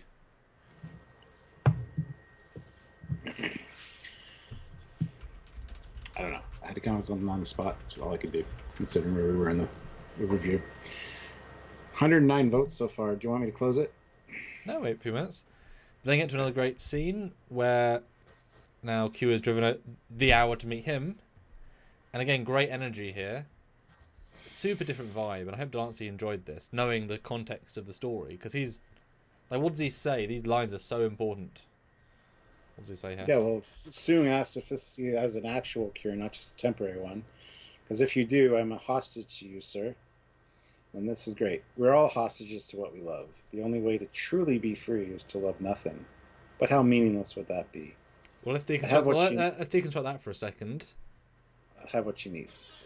Oh, okay. Because, I mean, the Q do feel like having nothing is... but meaningless. Maybe young Q died. Maybe he's trying to change time to have young Q back. Would that be interesting? Because I mean, he had a son, he had a wife. I did joke to you earlier, we should have Susie Plaxton come back as Lady Q. Hey, that'd be great. Yeah. You know, she can be bitching about him across the universe. You know, he's such a... but again, this is dialogue that he's saying to himself more than anything. Loss, you know. Well, Soong asks him, what do you need? And he says, I have discovered of late that I have certain limitations. So I want you to remove an obstacle for us. Does the name Picard mean anything to you? And Soong thinks for a second, and then he kind of clues in. I'd assume he's thinking of Renee Picard because this mission's kind of important. It's billboarded and plastered everywhere. So her name would be known. Although he's a bit of an obsessive, so I can imagine he wouldn't check the news for stuff that isn't genetics. That's true. But they did make a point of putting it everywhere. On garbage cans, on buildings, on buses. So it's in everybody's face. So you think he would have at least heard of it, you know. So, but anyway, I don't know if he wants to take out Rene Picard or if he wants him to help him with Jean-Luc Picard. That's the ambiguity there. I think Soong is thinking Rene Picard at this point. So. Well, even his face, I don't think he even had any idea. I think he'll probably would know if he thought, but I mean, how many names without context? You wouldn't think of an astronaut that's launching Trekyards that you might have heard on the news once 2 weeks ago and a year ago. You know, it's so abstract. But it's limitations and you know, is he talking about losing his powers? Why would killing? So, yeah. You know, is he saying that once we break the timeline, I get my powers back? That doesn't make sense either. This is the Picard that is using. This is the Q that's using Picard to help fix the timeline. Well, no, give Picard the choice of fixed timeline or not. So there isn't an antagonist Q. Q is here to try and teach Picard, so this doesn't make much sense. I think he's asking for help against our Picard. I think that would be the better twist. I think it makes way more sense. Well, there's been lots of hints, like, this is the only life you know. You don't, like, it's like Q's out of touch, because when he was showing him the skulls and stuff in his office, and when he was firing at the ships to escape, to do the slingshot, he kept saying, this is the only life Picard knows. Which is wrong. You know what I mean? Like, it's, yeah, something seems really off, so who knows? But, I mean, he's a geneticist who is about to be broke. He can't just walk into NASA and give an astronaut a drug that will kill her genetically. And Q wouldn't need to waste weeks and weeks talking to the lady to make her stop and then give her a drug that will kill her. So there's nothing about killing her. I don't see the connection, which is why it's going to be a twist. It'll be something clever, because it can't be as simple as make me a DNA-coded death thing, because Q could do that. Q made a thing that will cure his daughter. He could easily make an anti-Picard gene DNA killing thing. They can't be that. He didn't say anything about death. Well, no, that's what I'm saying. It can't be death. Anybody. We said it's take out the problem. Yeah. I'm saying that's what the assumption is, but it can't be that.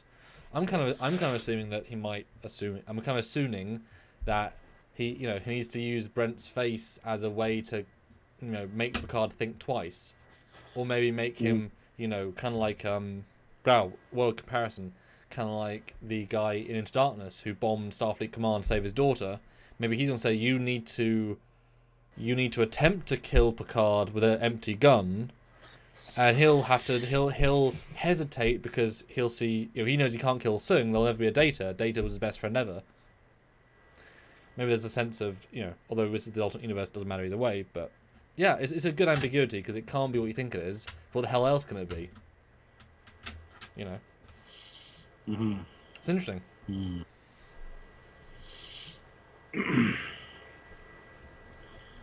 Let's see. Then we get the quick. I know you said it's complicated, but are we going to talk about your new? Not now. No, but she looks exactly like. I'm aware. Well, doesn't that make you feel a little kind of creep? Yes. Good talk. That was nice. I like that quick little interaction. All good. All good. Then what would it be like if she didn't do this mission? What is Q up to? And then we hear that she actually finds on Io a microorganism that she believes is sentient, so she asks for permission from the mission commander to bring it back. And that's kind of an important deal as far as, I guess, maybe leading towards the Federation, finding sentient life within our galaxy, or life within our galaxy. So that could be the important thing here. But yeah. And then Rios says, so you're saying this great aunt of yours is single-handedly responsible for preventing our future. Which I like, because it's not logical, and it's implying it, but it's clearly not the case, which means there'll be twists and turns here. This isn't the single butterfly that will affect everything else. Because butterflies in every single episode. Yep. And IMEC throws in $20. Oh, okay. I still think the warp core explosion going off near the temporal spatial rift caused the time problems. Yes, that's exactly what happened. Dayton Ward said so. Or David Mack, sorry. That Picard not trusting the Queen then is the problem and reason for the penance. Then it also messed Q up. Yeah. The Borg were asking for help, essentially. And there was this whole debate of, well, we can't trust them. But Picard's like, maybe we can, maybe we should. Yeah, I'll it's greet you with tentacles. MO. Yeah. Yeah, it's all confusing. But if this entire season, well, when this entire season gets undone, it's got to have some meaning. And it's certainly not becoming trust the Borg.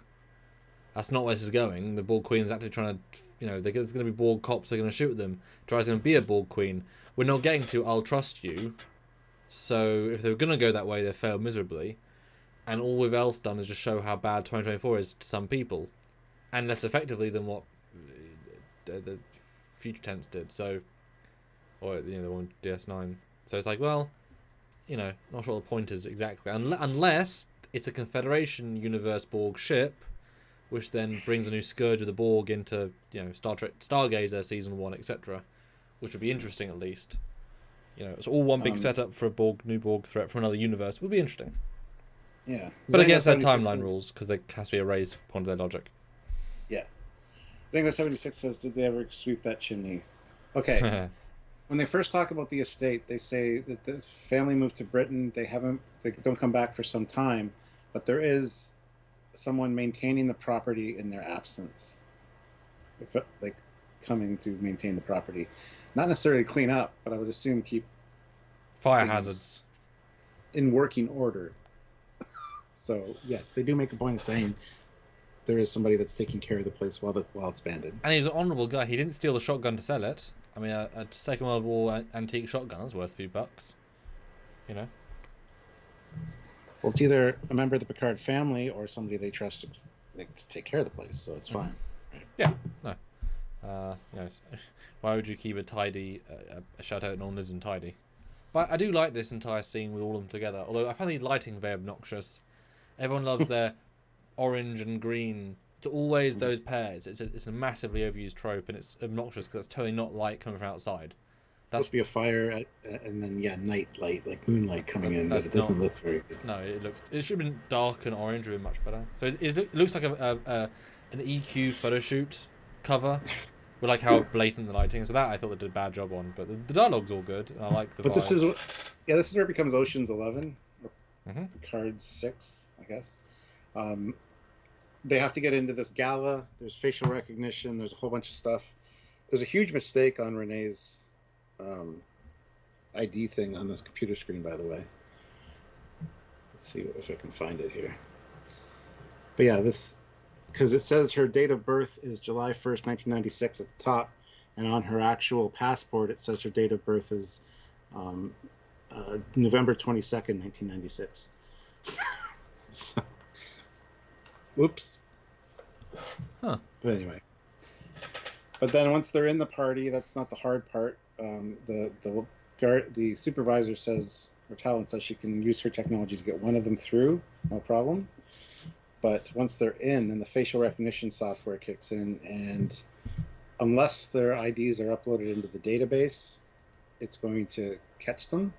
So they send in the roboticist, not the ex-spy, not the Fennis Ranger, the roboticist, and to upload their IDs into the computer. I know she's playing, but Raffi wasn't a spy. Well, that's what he says. I know, but that's like... I think that must be a setup for Season 3, because she wasn't a spy in canon. Maybe, yeah. There are very few spies. Now, I did find it a bit odd here. How on earth can mega future alien tech not... How could you force one in and not more? Why would... Don't know. Either 0 or all, and if you don't need to be hardwired in to hack one... What? The whole point was you can't hardwire in. I was assuming they're going to beam into the server room and just plug in. I assumed that was what was going to happen. It'd be great, done. It would make the most amount of sense, wouldn't it? Yeah, I didn't... They've got so much advanced tech. This thing is not hack-proof the way they say. I don't understand it. It's illogical. But then I like it's a twist, although they do say in the dialogue, we want you to get caught. So it's not a twist, even though I didn't catch it first time. Did you catch it first time? They explain it's a trick, but I didn't catch it contextually. Catch what specifically? Sorry. Well, they say in the dialogue, we need you to be in the security room. and then she gets caught, and it's played as if it's a reveal, but that was the plan to get her caught, and they say it. I don't think that I didn't hear that. Exactly. She was just, yeah. Yeah, but that's what they say in the dialogue. It's just, oh, okay. Well, Picard says, "I have a plan," and then it cuts to like her in the party. But they say we need to get you in the security room, and they do. Yeah. Like they're not hiding the fact this is the plan. Yeah. Kit 10K, $10. Just took the dogs out and had a huge laugh as my 13-year-old Jack was chasing a rabbit and didn't watch where it was going, and it ran our 1-year-old dog Archie over. Another full laugh. Oh man! And Kit also throws in $5 and says, "Yes, and Archie is a small dog." Oh. Obviously. And Azeroth says French don't use American date format either. No, but she lives and works in America, so she got a passport in America. I'm sure NASA got her a passport. No, she grew up in the south of France, and that's not a. It doesn't look like an American passport. Well, no, it looks like a UK passport. But no, her family moved to the UK. I don't think she. No, she grew up in the south of France. As said earlier. I did say that, but they also left. They left after World War II to live in Britain, but she was a grown woman who moved to the south of France, or moved from the south of France, because they said she grew up in the south of France. This is 2024. World War II ended in 1945. Yeah. So there's lots of time for her family to move to Britain and then move somewhere else. Back and then to France. grow up somewhere else. Don't know why they wouldn't go back to a vineyard though. I know. But it's run down. Who knows? Yeah. Maybe they don't have. Maybe they aren't wealthy enough to restore it. Who knows? Yeah. No, that's fine. Maybe her astronaut money gave her children enough money to buy the vineyard back. Yeah. Well, they own it, but like invest enough. It'd be cute. That'd be nice. You know. But I love Girardi's excited. She's like, "I took intro to antique coding in school. I can finally use it." See, that's a good line of her. That absolutely works. Yeah. You know. No, it's good. And I like Picard. I have a plan. I'm moving forward. I'm the strong leader. I'm doing my job. Great Picard vibes, no issue. And then we reveal Girardi's revelations. Absolutely, we do. Best she's nice ever dress. looked. Nice dress. She looks amazing. Yeah. I like she has 2 forms of ID because I would not have thought of that. I like that she has 2 forms of ID. as well. Yes. But it's so typical of like a heist movie at this point. Can I see some another piece of ID? And she has a stupid little like giggle. Yeah, but also she's not trying to be subtle, which you learn later on, so it works well. I did note that I was surprised again. The huge disconnect with this astronaut lady with Renee. It would have been nice if we'd seen some other astronaut friends or donors talk to her. She's in theory the celebrity of the hour, and her being so alone feels so disconnected. I wish we'd just had a scene of her just talking, and they're talking at her, and she's sort of something else. And it can't be COVID related because there's a billion extras here. There's way more than I thought there were going to be. It's a very full party for limited extras. Yeah. George Mangrum, $5. 11/22/96 is the day the first contact was released. Mm-hmm. The movie. Yes. But it says her birth date on the passport is that, and the birth date on the top of the screen is July 1st, 1996. So, just saying. And I definitely didn't catch this as a deliberate ploy at first, just thinking she's dumb because she's not used to being spied, but she's so blatant. But it's on purpose. And I think it actually works really, really well to kind of give us a nice big boost, then thinking, oh yes, they're smart enough Well, even her doing this and talking to herself, like she necessarily wouldn't have to do this to talk to them. No, so it plays really well. And just to grab them booze if she's going to do something stupid, which they're going to see, oh, she's going to ruin the party. Like it's a well played little setup. And Stuart, speaking of well played setup, did you know that all the Titan shuttles are all played by jazz musicians? What? No, I didn't. This is a new revelation to me. Wow. Made me think that as soon as I saw the jazz playing, the trombone. Wow. It's a rarely known fact that only comes up occasionally on some niche Trek location on the internet. It's very hard to know if you're a jazz fan, but it's so cool that you know that. Thank you for telling. I didn't know that. Oh, you're welcome. It's amazing. Mm-hmm. Mm-hmm. And the next shot I go to as well. Also, a tied up woman in a red dress. With her leg exposed, it's. You suddenly liked Girardi this episode, didn't you, Stuart? Your head was turned. Yes, absolutely. But I do like the dialogue though. It's very natural. Of why'd you handcuff her? It's like, because she's an intruder. She's like, they're gonna sue us. Like Ramsey said to get her prints. Yeah, that was nice because then this is just a They're just civilian people. It's not, I thought it was fun. But it looks like they're already in the party. Rios and Picard. Oh yeah, they are. Yeah. Well, the facial recognition would be kicking in. Are they waiters? I mean, he's a very, very old waiter, but is Rios a waiter? He's got a little name tag, maybe. Yeah, it looks like he's supposed to be like staff. Yeah, and Picard's just a very, very, very, very, very, very old waiter. We didn't have a name tag, so somebody's important. Because I do think it. Well, and in fact, they might literally have had a case of Seven did beam into the server room and plant it, but they have to do a two-pronged thing.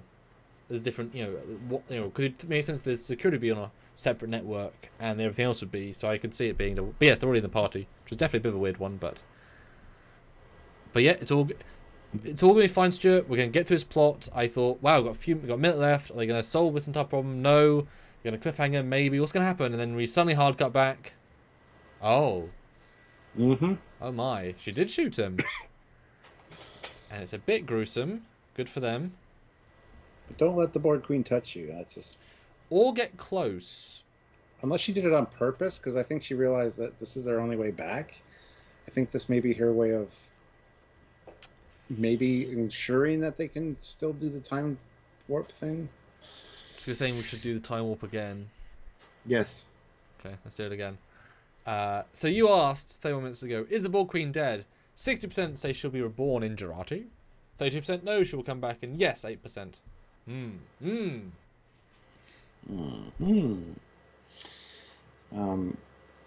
Yeah, so let's see, 183 people here, 164 likes. Hit that like button, guys. Let's get to 170. Let's go to 180. 180. We can do that at least. Still no new members joining the channel this live, so if you want to hit that join button, at least look at the options to help us on a monthly basis. That'd be greatly appreciated. I would love to welcome 2 new members to the channel today. Would be amazing.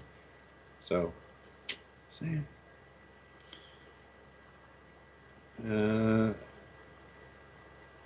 Or an even bigger nightmare. What if the Borg nanoprobes are created by Tesla?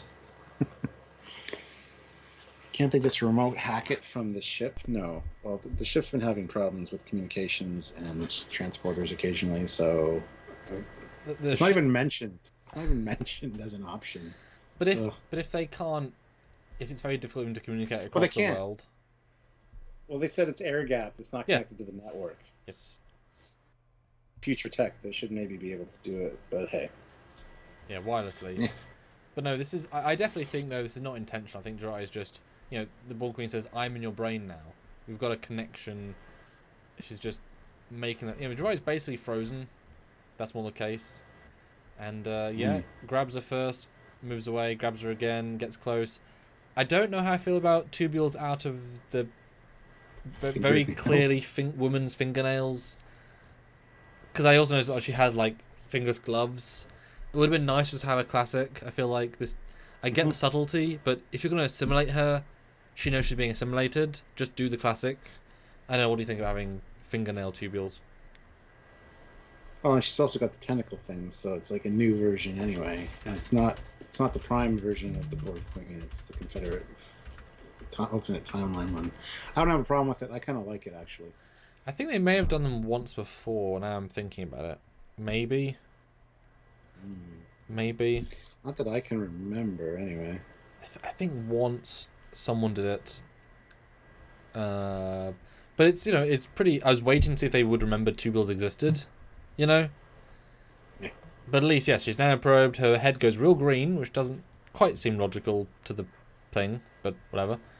And the reveal now, Borg Queen. She has to walk now. And out of green lighting, she was way more human now with the lighting not being green. And I was really kind of sad that the Queen actually wouldn't come back. But no, she's going to be just like Seven in Gaius Baltar's head, the evil whatever. And even Jurati's face at the end, you don't quite know if she's embraced it or not. It's kind of like, yeah, you're here. But is it, let's go team? Is the Borg Queen actually controlling her? It's very abstract. So next week it might be... Yeah. I think Jurati's smarter than we're giving her credit for. I think she has a plan on this one. I think irrelevant to that, the Borg Queen is stronger, smarter, faster. Nanoprobe. No one can stop a nanoprobe like taking your brain, even if delayed. Yes. I think there's going to be a twist with that. Oh yeah, this is rife pre-twists and full twists and Absolutely. Ozzy Madero's $5. Let's do the time warp again. Hey. It's just a jump to the left. Put your hands on your hips. Just a slingshot I'm to not the gonna left, sing the doodle slingshot to the right.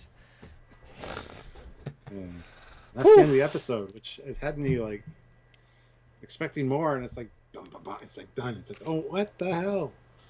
I do think it needed that last Queen reveal to give it a satisfying ending, because it was not, no shade on the episode, but it was a good medium, and that puts over the edge of like, oh, now we're gonna, especially as, like I said, we're going to get assimilated Borg cops. Obviously, she assimilated him. Obviously, Dry's under her control, and therefore she allowed the Borgified man to go back.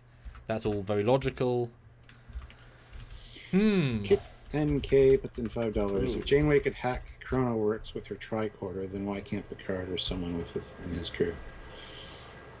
Well, that's Prime Line Tech tricorder, and we don't know. Yeah, there's a few quantifiers there.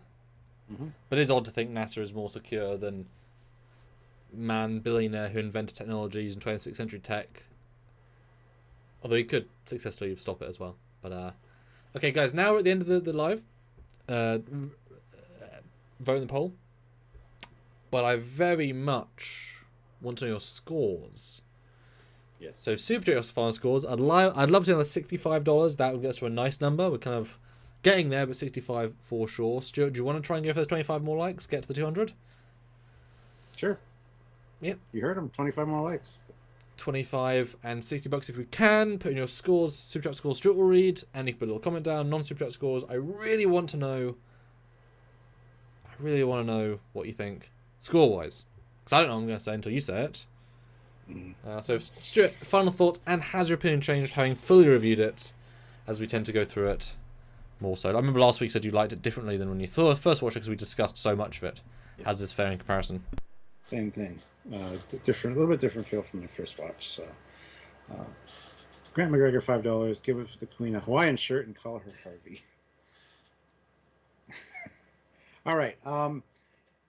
This one was fun. Like I said, the pacing was good. I really liked the feel of the storyline with the Soong and with the Borg Queen, and just all of Q's appearances. Q in this one really made this one for me, because we've just had little glimpses of him so far, and we needed more. And I was glad to see him quite fleshed out in this one.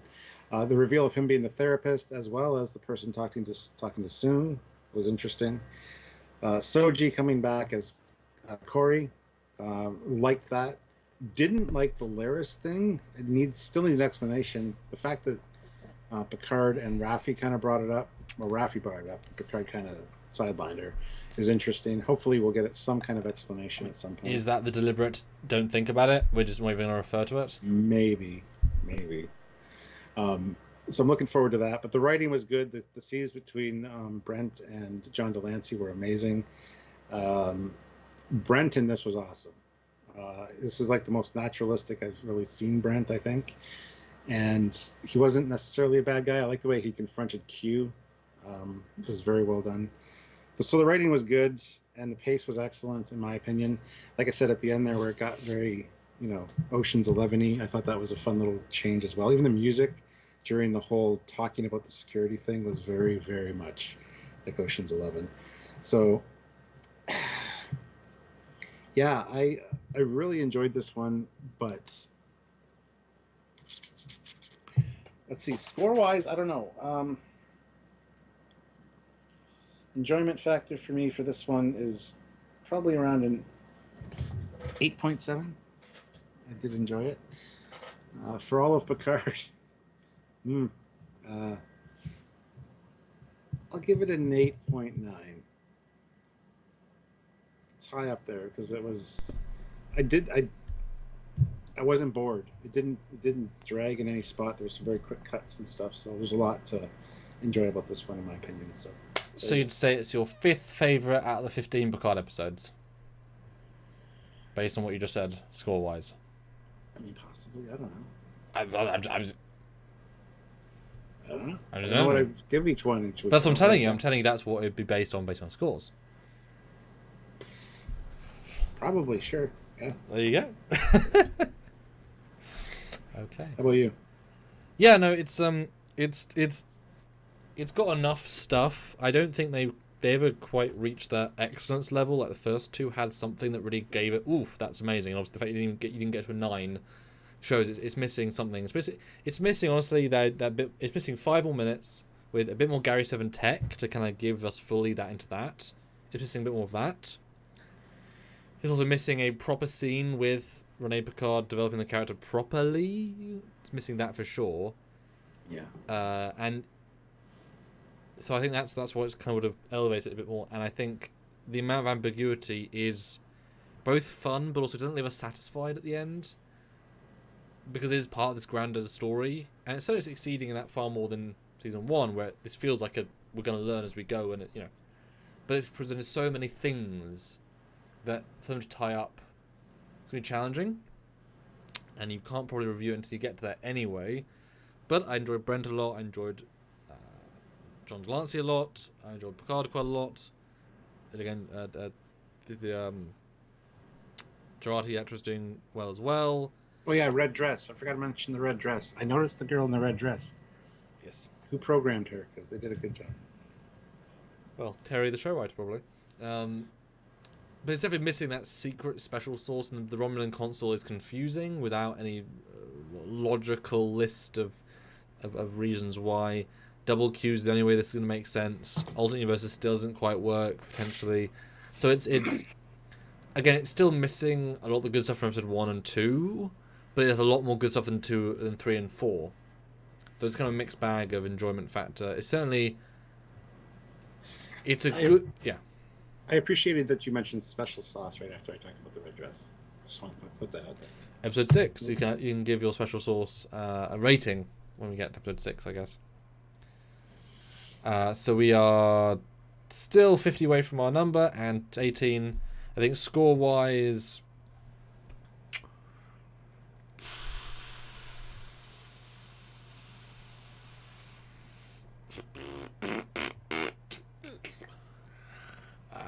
So he cheats. He has all the scores in front of him, so I know what he gave each one. I never look.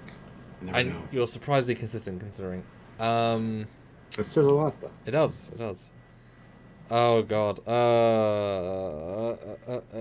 It's more an episode of missed opportunities rather than problems, but it's definitely in the 8 range. I'm gonna say 8.2 for enjoyment, and I'm gonna say overall 8 for Picard. So top tier, but not getting into those high scores. Just high score. Yeah, I mean, it's a different sort of equation these days with Picard. It's like the quality is so much better in general, but the story is what needs to sing now. They're not letting themselves down with writing or whatever. The main story has to really... Yeah. Yeah. Okay, well, we got Silent Spaces, who puts in £5. Says, hoping Picard and Rios get more screen time in the coming episodes. I want Rios to get more for sure. Cabrera Rios has been underused so far. Such a talented actor and great character. Totally agree, but I think he's going to shine in season 3. Well, yeah, Captain. I mean, if they know how much he's going to be as Captain Rios, then they're underusing him now because they can't, give him all the stuff. And he's not got a ship. He's out of his element. Yeah. You know?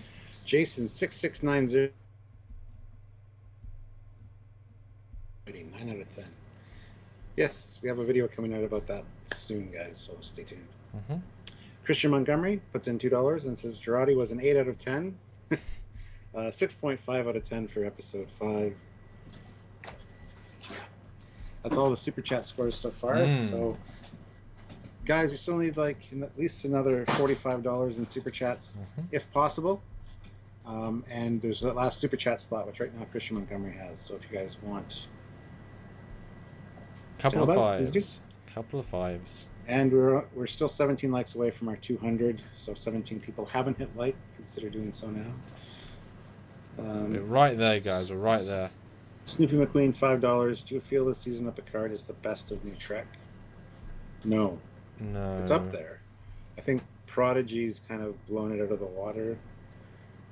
But Picard's neck and neck with Prodigy, I think, right now. And of course, the Lower Decks is amazing, but it's in its own way. It's different. Yeah, I think for sure Lower Deck Season 1 is the best, because it had the most interesting, most engaging stories, the best payoff. Prodigy hasn't finished its first season, so we can't even judge it yet. It's true. I mean, certainly in live action Trek, it's certainly the best season. Season 3 is not that far behind Discovery, but it has all the innate problems of Discovery. This is more enjoyable. Of live action Trek, yes, this is the best season. That's a simple answer. Yeah, but it's certainly, but also quality has dropped the most than we expected. It pretty much went dub, dub, dub. It's a nice back up again, but it did, like, that was a pretty dramatic drop in quality for us personally. But it's still, they're all 1,000 times better than season 1 of Picard. Yes. Yeah. But when you start at 9.6, you show what you can do. To then lower your standards so far is sad. If they started at an 8, continued, but start so high and fall from grace so quickly. But that's just because they were doing stuff that is not in their comfort zone as much. You know, Starfleet, Federation, Jean Picard, these are all fun stuff. And honestly, we need to be out of this present soon, because I am at the end of my want to be in this timeline. I think there's another 2 episodes at least. There's 5 episodes left. I think 2 more are going to be in 2024 at least. That's a lot of the season. It is. Well, it's most of the season. It's not even close to being, yeah. I think they're definitely dragging their heels a bit, but the last 2 are so lack of story, and they could easily compress those 2 into 1 probably.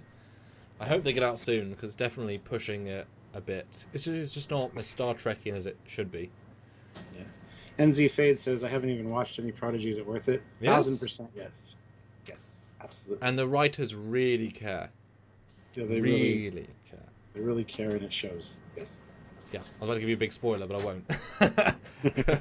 Yeah. Oh.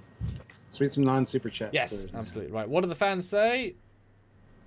They have said 7.5, 6, 6.5, 8, 8.9, 5.57, 9, 7.5, 7, 6.5, 9, 5, 7, 8, 6.66 out of 11. That's impossible. 9, 7. That's a pretty broad range, actually. People that liked it or liked it a lot. 7, 3 out of 5, so 6 out of 10, 6.5, 8.5, 8 out of 10. That's very interesting. That's very interesting. Not really a consensus this time. Bill Barkley says, that were asked, will Stuart be covering either Halo TV series or Moon Knight on his own channel? Might talk about Moon Knight on one of my lives. I don't know. Have you seen it Halo, yet? Not yet. Me either. And Halo, I think Samuel and myself will talk about it. Yeah, we'll do maybe midway through the season and maybe at the end. Or even just next week and see how the interest is. Because 2 is a good chunk of stuff to talk about, and you're either going to watch it or not. I mean, it's 2 full hours. They're 60 minutes each, give or take. It's a lot of Halo to talk about. I mean, you guys need to turn up and support for us to do it. So if you guys will, That's not worth doing lives if there's nobody here watching, really. So because we could do 1,000 Trek topics and you will show up. So etc. etc. 7 more likes to get to 200, guys. We got Kit, who sniped in with a huge cannon blow of $50. Yeah, rocket launched. Yeah, here's your 50, guys. I'll be ordering your TOS Foley soon for you, Stuart. Thank you. See. And possibly one for myself because it looks great. Exciting. Sideshow Kaz stuff, £4.50. They went a bit human heavy for their main team this time after killing Elnor. Wow. Yeah. I mean, Elnor's also not really a character. Ooh. So that's true. Michael G has joined the channel, the rank of Commander. So welcome aboard, Commander. That's 1. We need 1 more before the end of the live. Can it be done? We've got 4 more likes and 1 more member. It would be awesome. We've had all our goals otherwise. So. We have. Michael, talk to us right now. How long have you been a fan? Thank you for jumping in. When was it, what was the stuff that made you like Trekyards and want to help us out? Because with those supports make a big difference, and we certainly have appreciate. I mean, we know you've appreciated our extreme amount of Picard content more than normal, and we appreciate what you've supported us in return. We felt it. We appreciate it. It's allowed us to be more confident this month. Very, very helpful. Thanks so much. And right now, Sideshow Kaz stuff. It looks like first time I've seen that name. So first super chat. He also has his last super chat slot. So is anybody gonna snipe it from him? Who knows? But we need 3 more likes. And hit the join button, guys. Let's see if we can get 1 more member. Even at the commander rank, which is not very much a month. I'm looking forward to next week, but I do hope they get out of 2024 soon as well. I hope there's at least. See, I have a feeling it's going to be like the last episode or the second last that they do it. But I really hope it's sooner. I hope it's like episode 7. This was 5, so maybe at the end of 7, hopefully. Would be nice, but I can't see that. Because they haven't developed the present stuff to be that engaging to keep spending time, especially it's all going to get erased anyway. And they're moving it so fast that they're not dwelling on anything, which I love. So. But with the guidance stuff being relatively mediocre and then X, Y, and Z. No, I think Michael G says he's been watching for years, and we are great. Well, thank you very much. Can you be more specific? When was the sort of the first stuff you watched? Astral 1980 is joining the channel, Ricky Commander. We hit it. Wow, we got 200 likes and we got 2 members. Oh my god, you guys are amazing. Kit 10K, $5. President, I am ordering a second member to join and hit that like button. Well, that super chat came in literally at the same time, yep. So we already got it. And guess Squadra course, tell us snipe. when you found us as well, because we do appreciate it. Well, Gastro's been here forever. Well, I'm still asking a question. Helmets a lot. Yeah. Matt Borman, $5. Red dress snipe. Ooh, nice. Sideshow Kaz stuff. £1.80. Flibble. Okay, but he's got the last super chat slot again, guys. Wow. Jeez. And yes, more red dress. The red dress should be a prominent role in the next episode. Oh, Gastrol, you son of a bitch. No, I think we're gonna have the last 2 be. It's been here a while. That one. That was a good. Yep. I think we're gonna have the last 2. So the first 2 be present day, last 2 be present day, and then everything in between. I think that format wise, because now we've hit the stride of the modern day stuff at the literal midpoint. Yeah. Because now we know all the pieces. I think that's what happens. Because you kind of need. Hopefully, the last 2 will also be 50 minutes each to allow us to wrap up properly, and it'll probably end in the exact same episode as the first episode, but have all of our actors be put in their same original bodies and then redo the first episode, but say different things.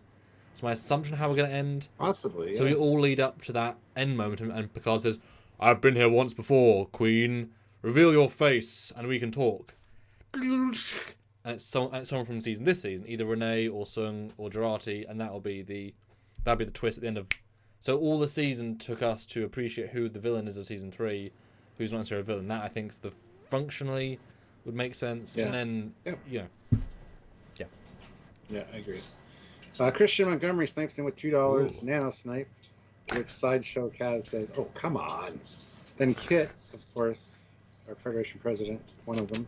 He's the only double president though, I think. So he's the president on the channel and over on Patreon. So thank you, Kit. He snipes in with $5. And Sniper's trying to take me out. I do still have Godzilla backing me up. Oh yeah. Oh, still. Snipes with Godzilla atomic fire breath. So aggressive sounding, my goodness.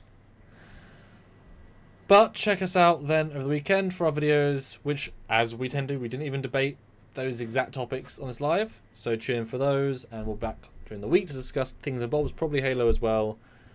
Monday we'll be talking about the Strange New Worlds trailers. Yes, there was Chapel today. So we've got many to look at, and we'll be dissecting them. And far more to look at than just one, because one teaser is only so much. So it'll be pretty full of good stuff. We're probably going to get a... Who's left? There is someone left, isn't there? Number 1 and Pike. Well, yeah, I think we'll get number 1, I think. Isn't there a second lady? No, we did get both ladies. Okay. Yeah. Probably get number 1 as well. Yeah, we got Spock. No, you're right. We got Spock, so we'll get Pike. Yeah, we'll get Pike. Yeah. Oh. A Saucy Puppet Show, $10. Hopefully Picard didn't use Heistotron to come up with his plan. Okay. Hopefully not. Sorry, Kit, you got sniped even with Godzilla's backup. Yeah. Just... Cool. Oh, Kit 10K, $5 snipe. All right, well, there is passion we should there. probably close out here. Cool. Thanks for joining in. I'll finish the poll. We asked you to see the twist coming. 52% saw it coming. 36% loved it and didn't see it coming. And only 12% thought it was silly. So, good results, I think. Cool. Well, on that note, thank you so much for watching, guys. We'll see you next week. And don't forget to watch our videos on the weekend, which means make sure you're subscribed as well. So until next time, he is Commander Coffin. He's Captain Foley. Bye, guys. I am.